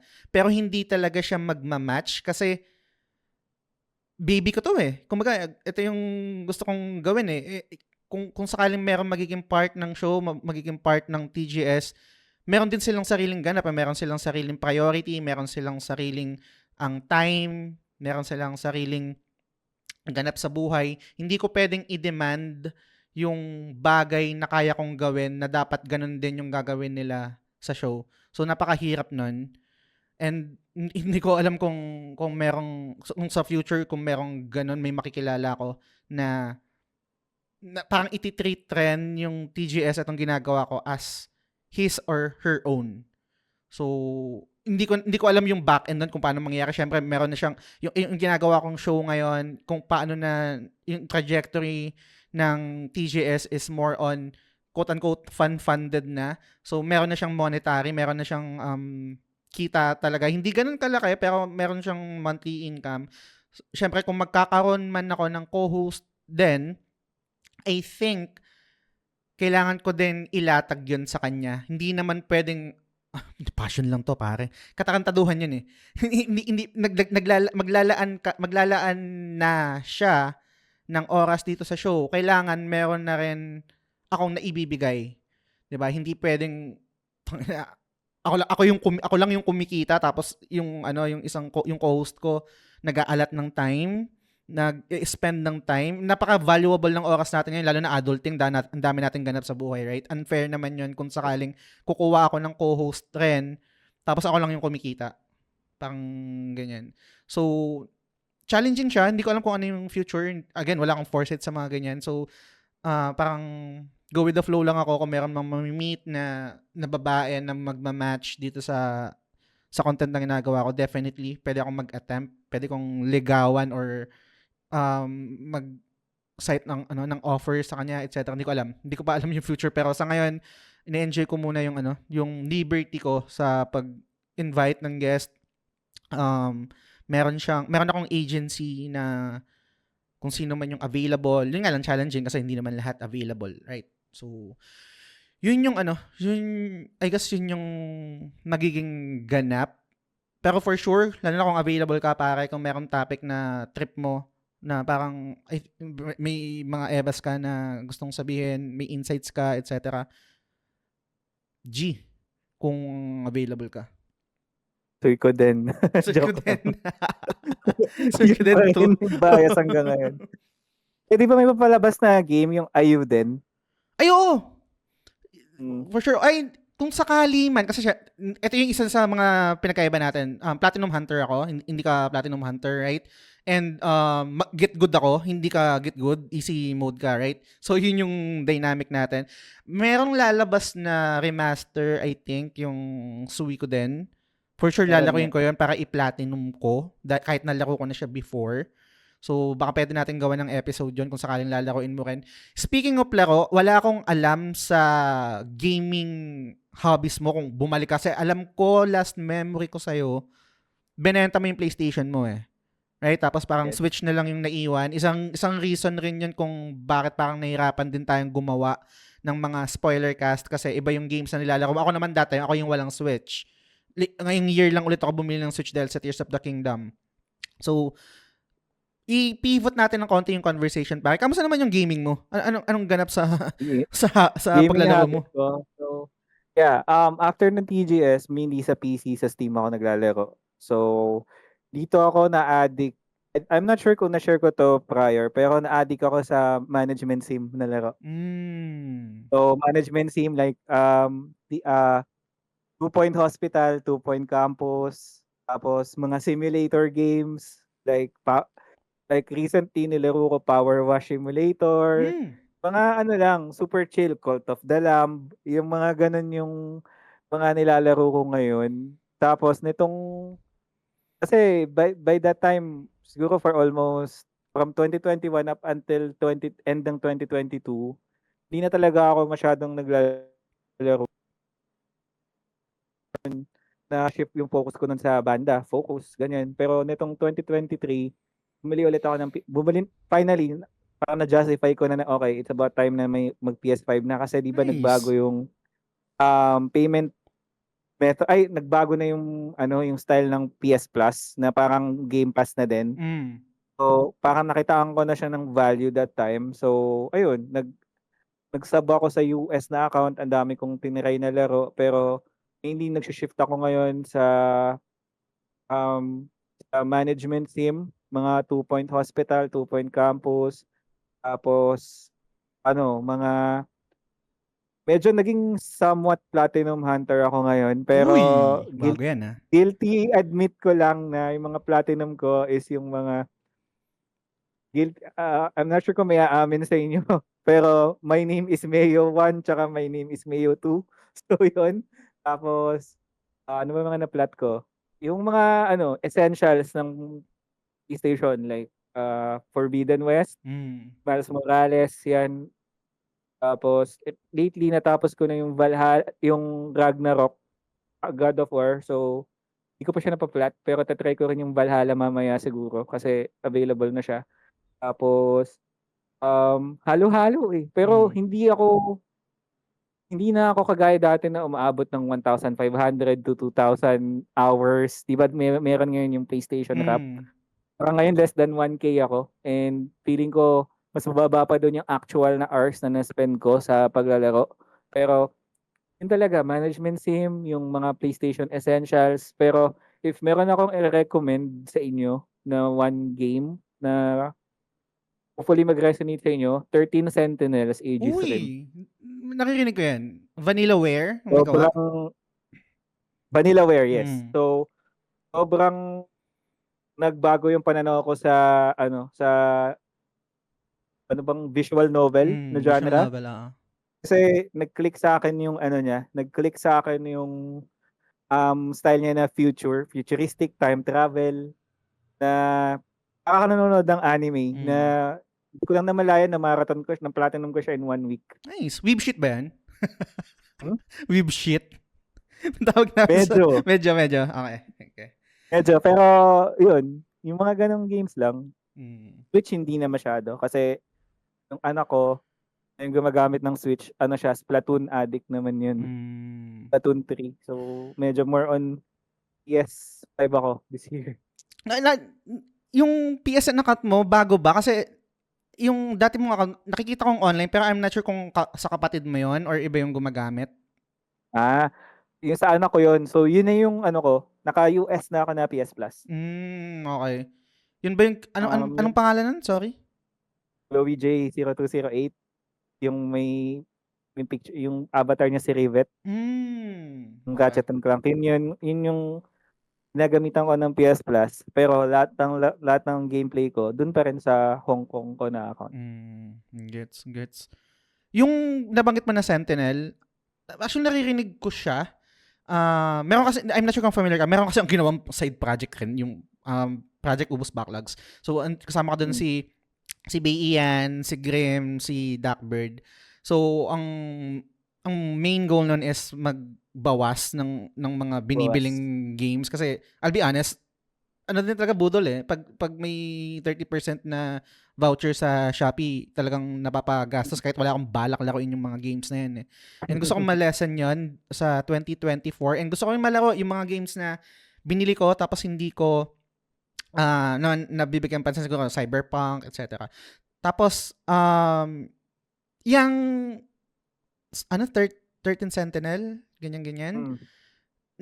Kay Duckbird ko ba narinig yun? Or parang nakita ko lang sa Platinum niya. Ay, siguro narinig ko din kay TJ na I'm not sure kung natapos niya pero naumpisa niya yata. I'm curious din to try. Iba't ibang characters yan, right? Kumbaga parang pipili ka. I'm not sure kung may order ba siya or parang meron kang liberty or parang agency kung sinong character yung unang mong gagamitin. It's for you to find out. Anong year na-release yan? 2019, 2020 yung parang remaster niya, pero parang na-release ata siya sa Vita before. Gets.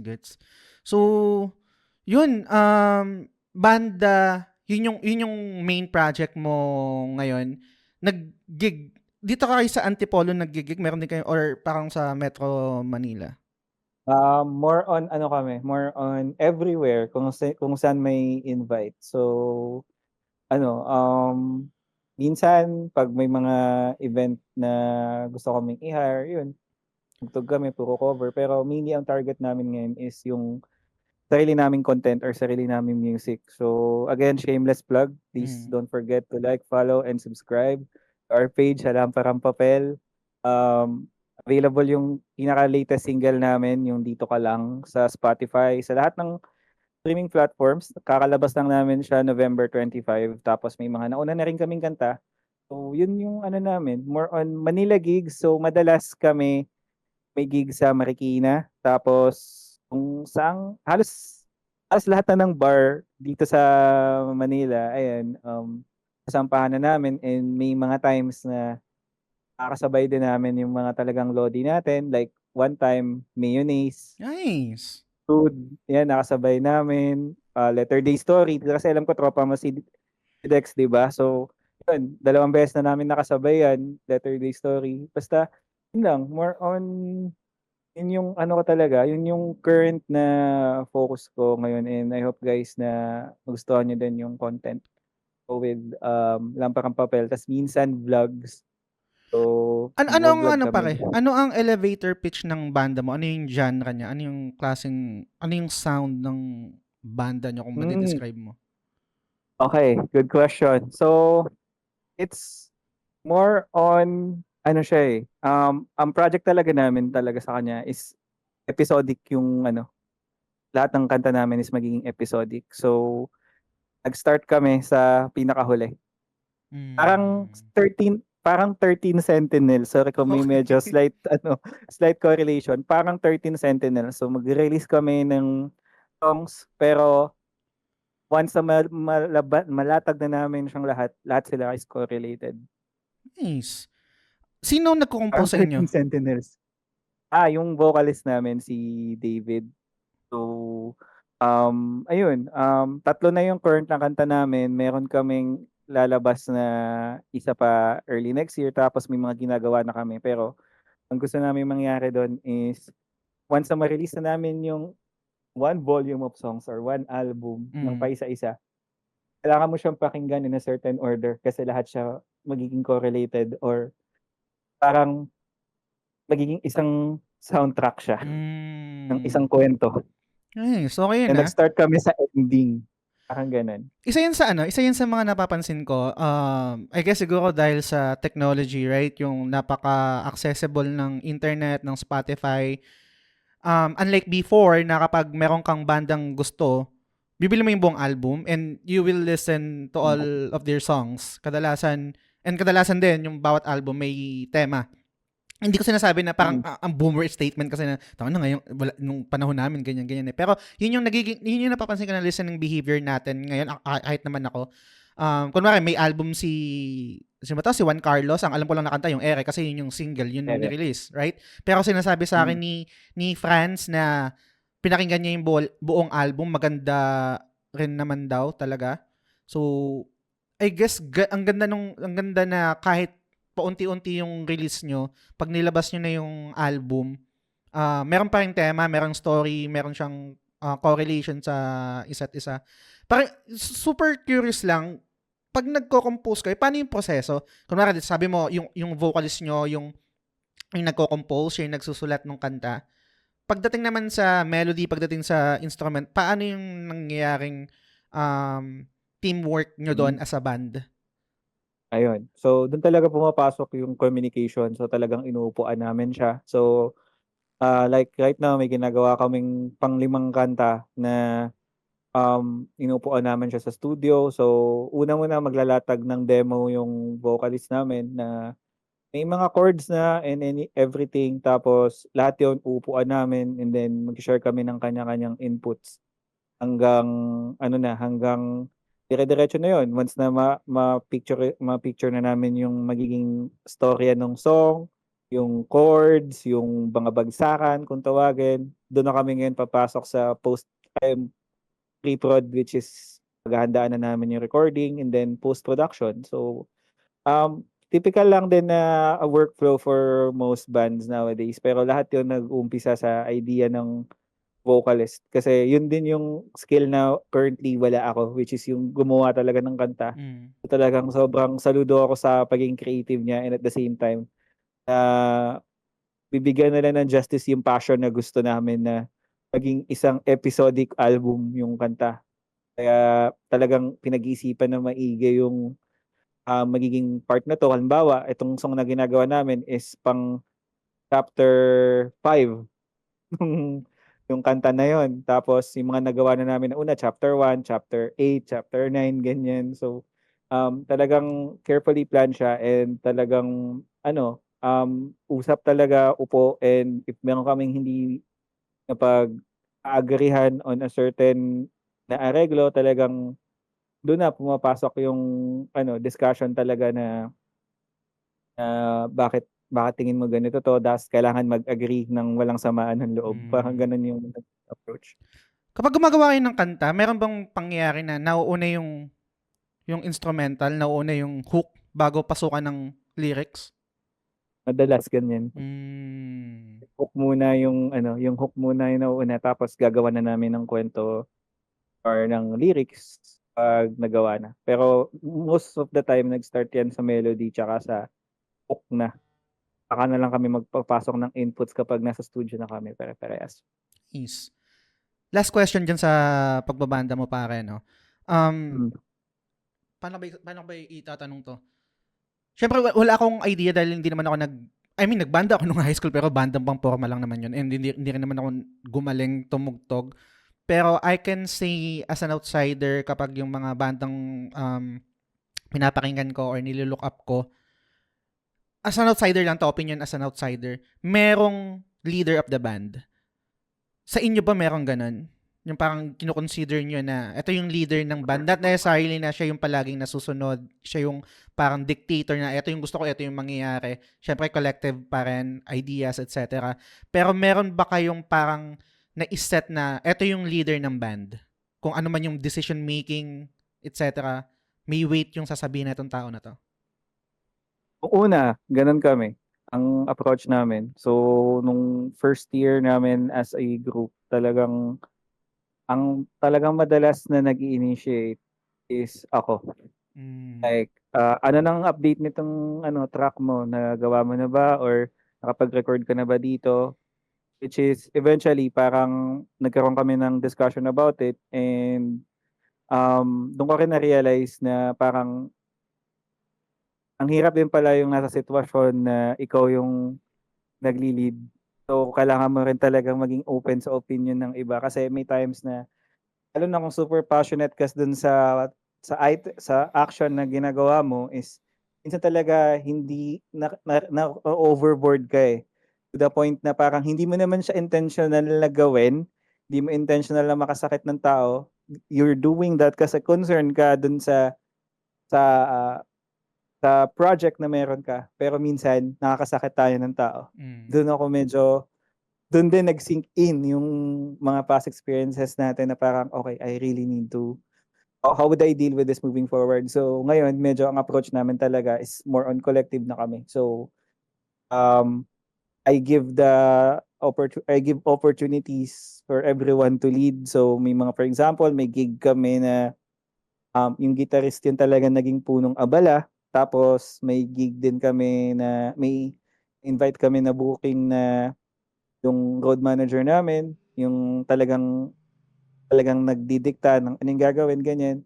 Pero lahat kami parang may equal opportunities and also parang nagdi-divide kami ng responsibilities. Like, for example, ako, focus na lang ako sa creation ng vlogs. Mm. Tapos, yung keyboardist namin, yung sa mga reels, mga ganyan, yung RM namin, siya yung bahalang mag-reach out sa mga productions or pag may gig, siya yung nakikipag-usap, yada-yada, vocalist, yung gitarista namin na isa, siya yung bahala sa merch. Mga ganun ba? Parang nag-equal kami na May dati kanya-kanyang kasi task. may nag-delegate na kami ng task sa isa't isa na dati. Yung first year parang ay parang nagkaroon ng time ako dapat muna yung mag-take action kasi walang kumikilos sa inyo. Mm. Kaya Gets. ayun, pero at the same time, inano ko na yun, in-scrap ko na yun na parang lahat tayo pantay-pantay. Pero if there's a middle ground na talagang kailangan mag-ano, yung RM, yung road Mm. manager namin. Sabi ko, fine, last question na, pero meron ng anak na 3. Unahin ko muna, pare. Paano nag-start yung band? Ano ba to? Mga katrabaho mo ba to? Mga kababata? Paano nabuo yung banda? Yung lamparang papel, no? So, actually, a year after kung ano, after siguro, kailan ba nag-start to? 2022. So, almost a year after my hiatus, parang nagkaroon ako ng creative itch na Mm. mag-content creation ulit.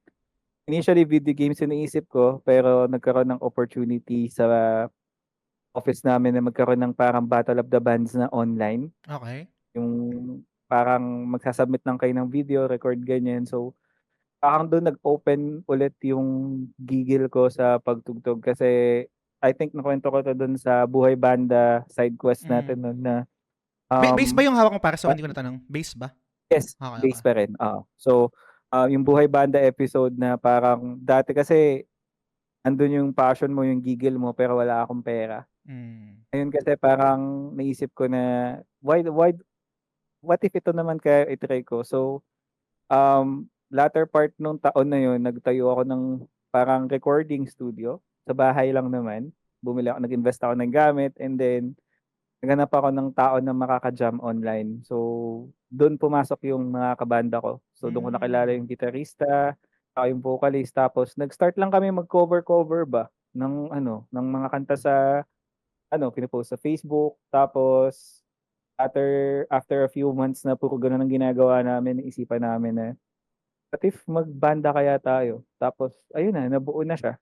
Na Nice. parang gigil lahat mugtog kasi ang tagal na nawala dahil sa pandemic. Lalo na yung gitarista ko that time kasi galing siya for those na baka familiar sa music, if familiar kayo sa Written by the Stars na Mm. banda, gitarista siya doon. Yun yung gitarista ko ngayon. Parang Parang, nabanggit mo yun sa isa sa mga off-topic recommendation. yes, Mm. sila yun. Na eventually, na-meet ko yung idol. Is mga, yung idol ko noon. Nice. Kayong kabanda ko na ngayon. So, nag-start siya sa pandemic project and then naging official group na siya. Ayun, grind lang kami ng grind. As of now, tsaka tugtog ng tugtog. Guys. Ay, solid. Last question sa pagbabanda.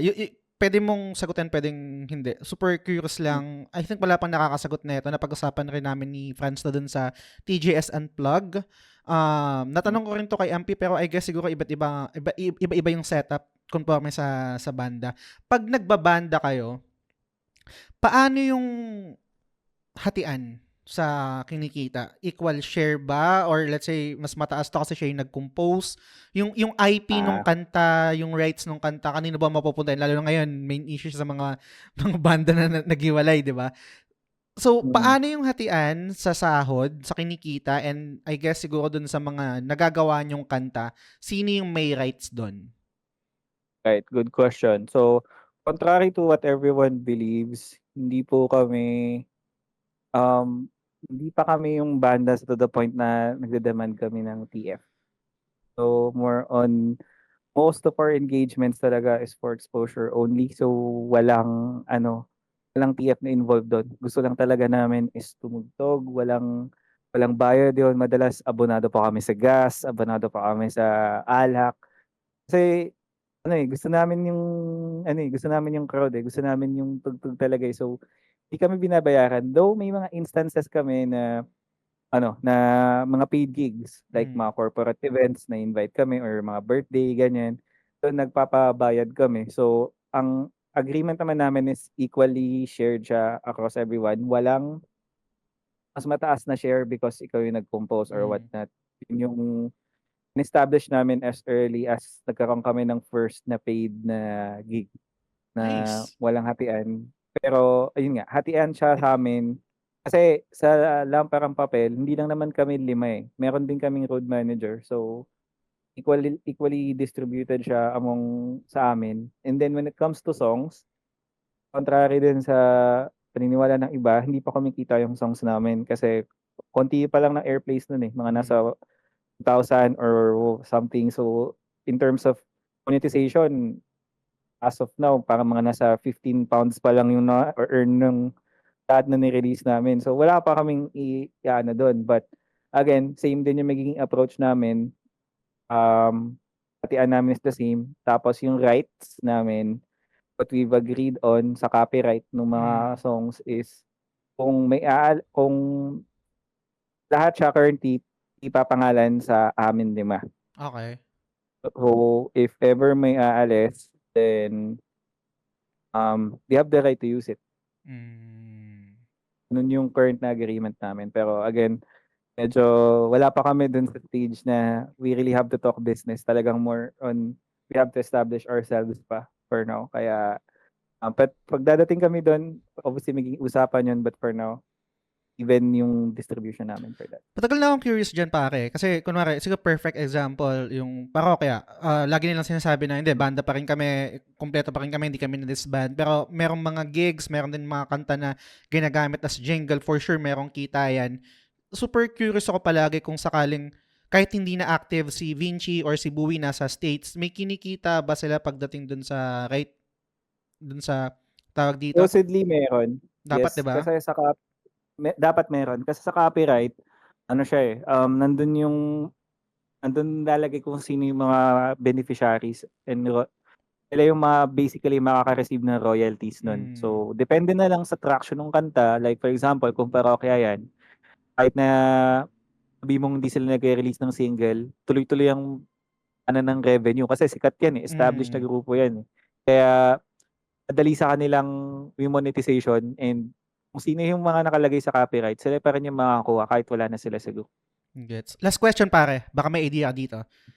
I'm not sure kung familiar ka, pero most likely baka familiar ka. Narinig mo ba or nabasa mo ba yung kinopyright strike ni Rico Blanco si Perf dun sa... Yes. So, related siya dun sa tanong ko. So si Rico Blanco yung may hawak ng right nung kanta na yan, 214? Currently. Kasi siya yung composer, so I guess what may have happened there is nung sinubmit nila for copyright yung 214, siya yung composer. So mostly composer ang may rights pagdating sa ganyan. So sa kanya talaga nakapangalan, royalties and such, sa kanya napupunta. Okay. So kung te-technicalin, talagang may right si Rico pero parang medyo kupal, no? As an outsider. Medyo totoo, well, fan ako ni Rico Blanco, Mm. pero medyo hindi, kung for all time's sake, dapat at least man lang, inalaw niyang gamitin yung song as a cover kasi may contribution yung tao eh. So, Mm. nasa na rin yun, nasa mga grupo na yun. Kaya nga, madaming banda ngayon yung nagkakaroon ng mga lawsuit. Like for example, sa Slipknot, Mm. nagsusu sila with each other because may contribution ako dito, hindi ko nakukuha. So, nasa pag-uusap yan. Pero technical wise, kung sino yung nakalagay sa copyright, kung sino yung composer, kung sino yung mga pangalan na nakasulat doon, sila yung makaka-receive ng rights. Also, another good example is yung kay Taylor Swift. Mm. Kaya, di ba, si Taylor Swift is nag-create Nag-release siya siya. ng Taylor's version. Is because yung rights ng mga kanta niya is doon sa dati niyang label. Gets. Para makaalis siya at maipangalan niya sa kanya at sa kanya mapunta yung revenue. Nag-remaster siya, nag-create siya ng sarili niyang version, sariling masters nung kanta para ma-X out or ma-remove yung karapatan ng old. Swiftie So, ka ba, pare? maraming Swiftie ka ba? Katie Kat ako eh. Pare, last Katie question. Magpipivot na ako pabalik sa video games. Last na to, tapos we can end our episode. Ano yung nilulook forward mo na game for 2024? Ano yung most Good anticipated game mo? question. Most anticipated ko, una, siguro 3. Pwede mo bigyan Sige, 3 go. example. Go. Death Stranding 2. Next year na ba siya? Kasi, hindi pa next year, yung next year lang ba? Next year. Or, Yung parang, let's say, siguro, yung confirm na next year, siguro, para ano. confirm na next year. One, Ayuden Chronicle. Okay. Nag-ano ka ba nun? Kasi, Nag-Kickstarter ka ba nun? Nag-support ka? Hindi ako nakaabot. Ako din, hindi ako nakaabot eh. Pero good shit Pero, sana. ang balita ko kasi, day 1 siya sa Game Pass. So, pinag-isipan ko kung sa PC siya larain, pero parang mas gusto ko sa PS5. So, bilhin ko na lang siguro. PlayStation number 1. Pero, Okay. so, Ayuden Chronicle yung una. Tapos, pangalawa is Yakuza Like a Dragon Infinite Wealth. Alam mo, yung... sorry, tangent lang. Matagal mo nang nire-recommend yan, di ba? Kung nakikinig kayo ng TGS, yung mga old episode, ikaw yung isa sa mga nagcha-champion ng Yakuza bago pa siya, I think, pumutok ng ganito. Kasi super sikat na ng Yakuza ngayon eh. Lalo ng pandemic.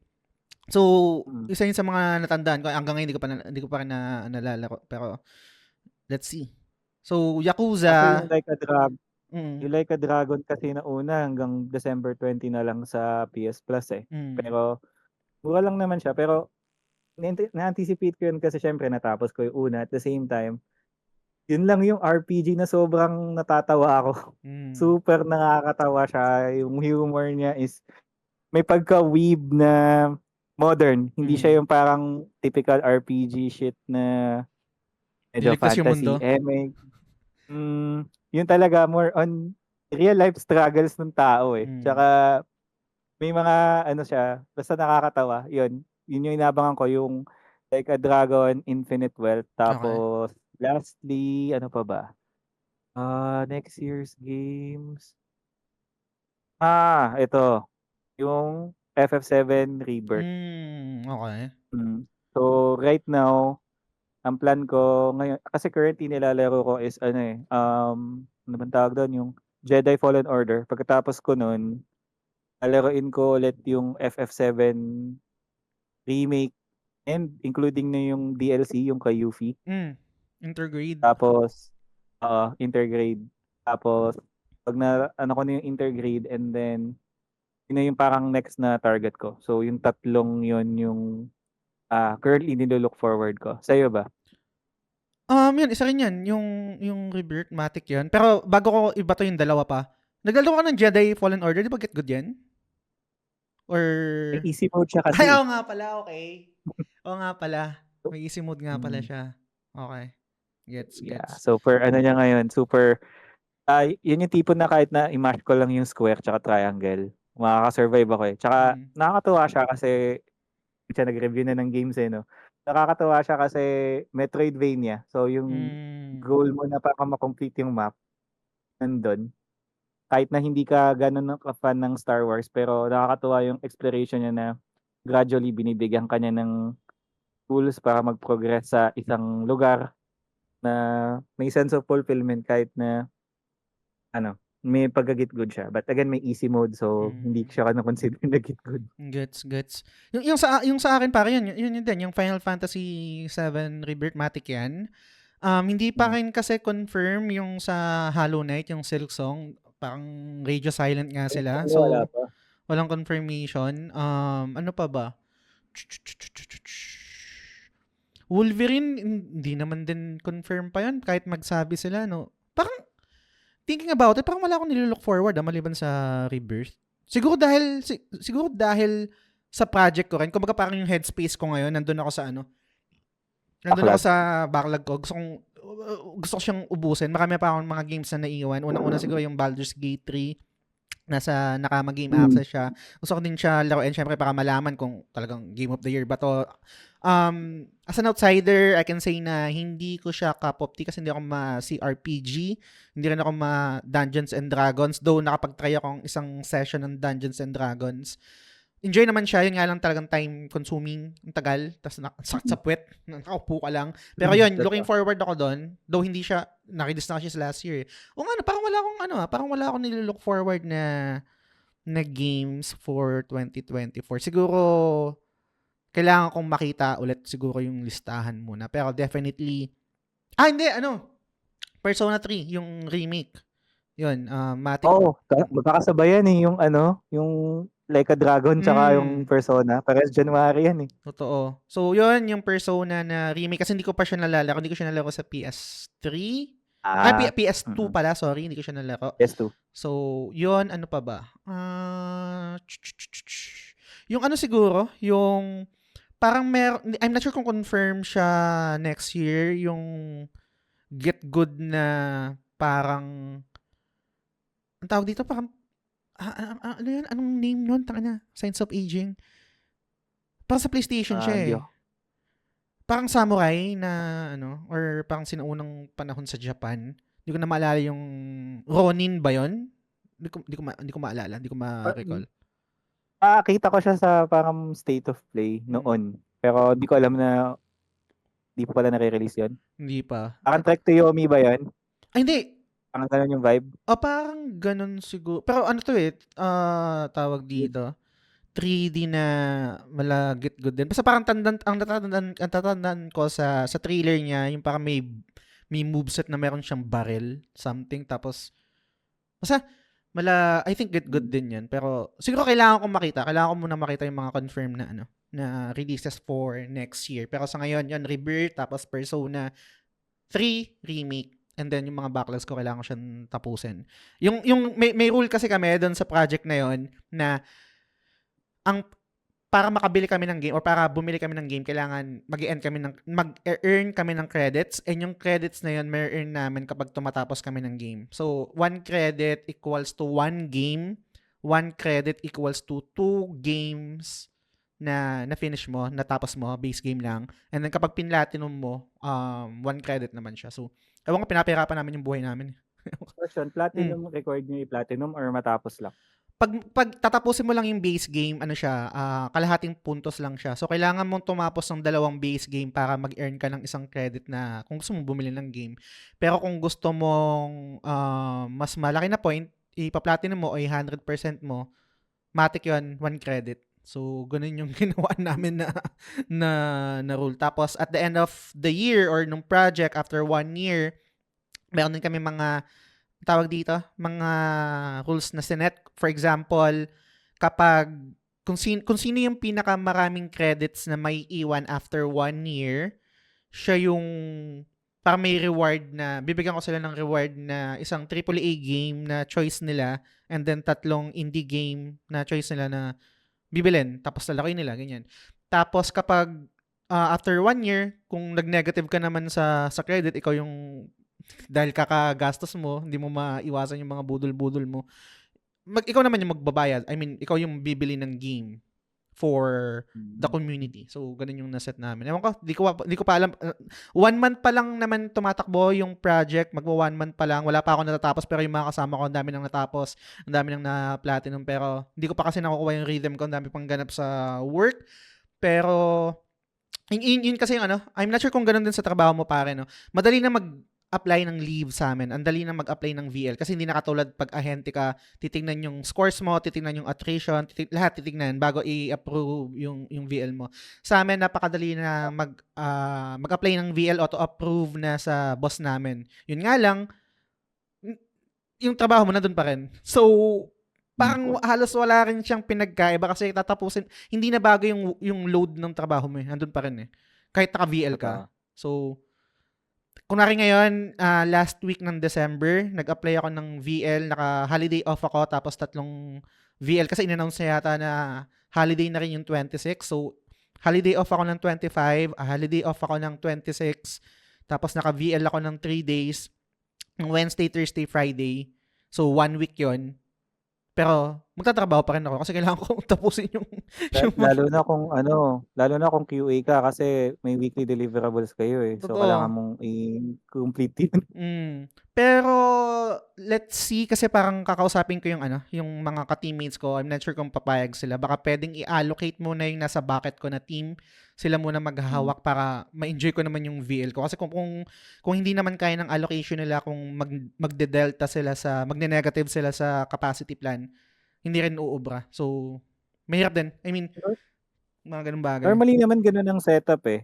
Not sure lang ngayon kasi syempre hindi ko alam yung volume ng ng mga cases nyo or whatnot. Kasi kung sa amin kasi ang structure namin is nung QA ako kapag kapag mag-VL ako, talagang di-distribute yung allocation. Pero same din kapag yung ka-teammate mo mag-VL, ikaw naman yung sasalo din ng trabaho nila. So give and take lang. Totoo. Pero yun nga, gaya ng sabi mo, conforme sa sa allocation, dahil ramping yung account namin ngayon, may mga for certification pa. So, I'm not sure kung ma-allow yan, pero let's see. Sana para makapag-break na ako. Tagal ko nang di nagbe-break ng ganun katagal. So, yun. Pare, maraming salamat sa time mo. Nakakamiss to. At salamat sa accept nung invitation ko. After netong discussion natin, after nating ibaba tong call, kung okay lang sa'yo, kung gusto mo, kasi nakasubscribe ka doon sa Patreon, invite kita sa GC para andun din naman lahat ng community para at least makapag-interact ka ulit sa kanila. I'm pretty sure na miss ka nila. So, yun. Pare, anything to promote, shout out, any last thoughts? Go ahead. First off, Sorry bago pa, ako ulit ng mic. Sorry, pare. yun. Sorry. So, bago ako mag-promote or shoutout, first, thank you sa'yo kasi nagkaroon tayo ng hindi ko to pwede sabihin closure eh. Nagkaroon ng closure yung issue and at the same time siguro nag-open ulit yung opportunity na ayun, makapag-interact. Kasi talagang na-miss ko din to sa totoo lang. And super proud ako sa achievements na nagawa mo, na nakamit mo for TGS kasi grabe ang laki ng tinalon ang laki ng progreso talaga ng TGS ngayon up to the point na i-utilize na rin natin yung Patreon and nakakapag-Twitch ka na, nakita ko yung Lies of P. Yan, so talagang grabe, one-man team ka currently pero yung nagawa mo para sa community is hindi matatawaran. So I've been reading some of the comments doon sa Discord lately. Doon di ako ma-Discord. Nakita ko talaga yung nila, yung passion nila and super happy ako sa na-build mo na community with the TGS. I'm not sure kung nakama ba or tawag mo or Nakama family ko. Parang ang hirap ibenta nung nakama dahil kung hindi ka One Piece fan, parang magtutunog siya na nakasex mo eh. So, naikama. naikama. Diba? Pero yun, yung growth ng community, super nakaka-proud yan and I wish nothing but the best for the show. And ayun, wishing na talagang mas mag-boom pa to in the future and despite of what have happened, I mean, todo suporta pa rin naman ako dito. Kasi kahit papaano is satisfied na ako na nakapag-iwan, tumatak din naman, natutuwa pa rin ako na tumatak pa rin pala ako dun sa iba. So, ayun. So, all the best sa TGS. Also, yung band ko din guys, if you have time, please don't forget to listen to our songs sa Spotify, sa Apple Music and whatnot. Also sa YouTube, meron din kami. Follow nyo lang, hanapin nyo yung Lamparang Papel. May mga buhay banda vlogs kami doon. Tapos mga covers and at the same time, yung mga songs din namin na live doon namin pinopost. And hopefully one of these days, magkita-kita tayo soon, whether kala Jazz, Inuman, or to some sort of community. Yun, happy to be back and be welcome and accepted ulit dito sa community. Thank Yun. you. Salamat pare. Kung meron kayong feedback, question, suggestion, kahit ano, feel free to reach out sa Facebook page, sa Spotify kapag app yung gamit nyo kasi pwede kayong mag-comment doon. Yun. And shoutout lang ulit sa ating mga Patreons. Maraming salamat. Lalo na sa mga executive producers, sila Sands, sila Lance, sila Mike Rubio ng Xcore Gamer, I am Maku, Mark De Vinagracia, Yvette Suzanne Solivilla ng The Ara Ara Channel. Maraming salamat sa inyo guys. Sobrang laking tulong nun. And sana na-enjoy nyo yung episode. And looking 2 forward hours sa yan. mga... Ano, pare? 2 hours yan. Sana enjoy nyo. Sana nakatagal kayo. Sana sanay pa kayo sa gantong episode, no? Ganto kahaba, no? Pero, yun, pare, na-enjoy ko yung kwentuhan natin. And see you sa GC. Kung magtutugma man yung schedule natin, inom tayo dito sa bahay. Welcome ka dito. And again, thank you sa time mo. So, Thank you Yun. very much. dito ko natatapusin yung episode, guys. Maraming salamat sa pakikinig. Hanggang sa susunod na episode ulit. Bye! Bye.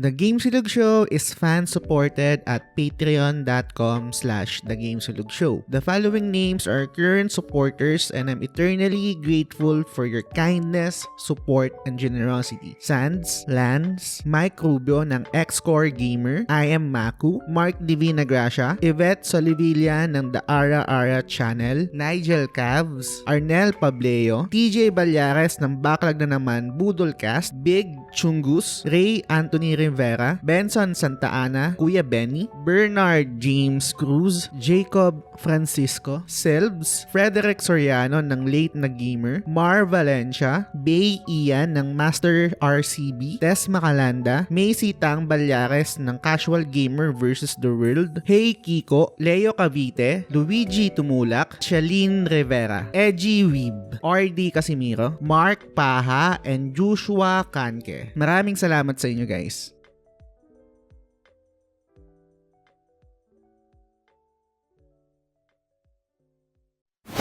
The Gamesulog Show.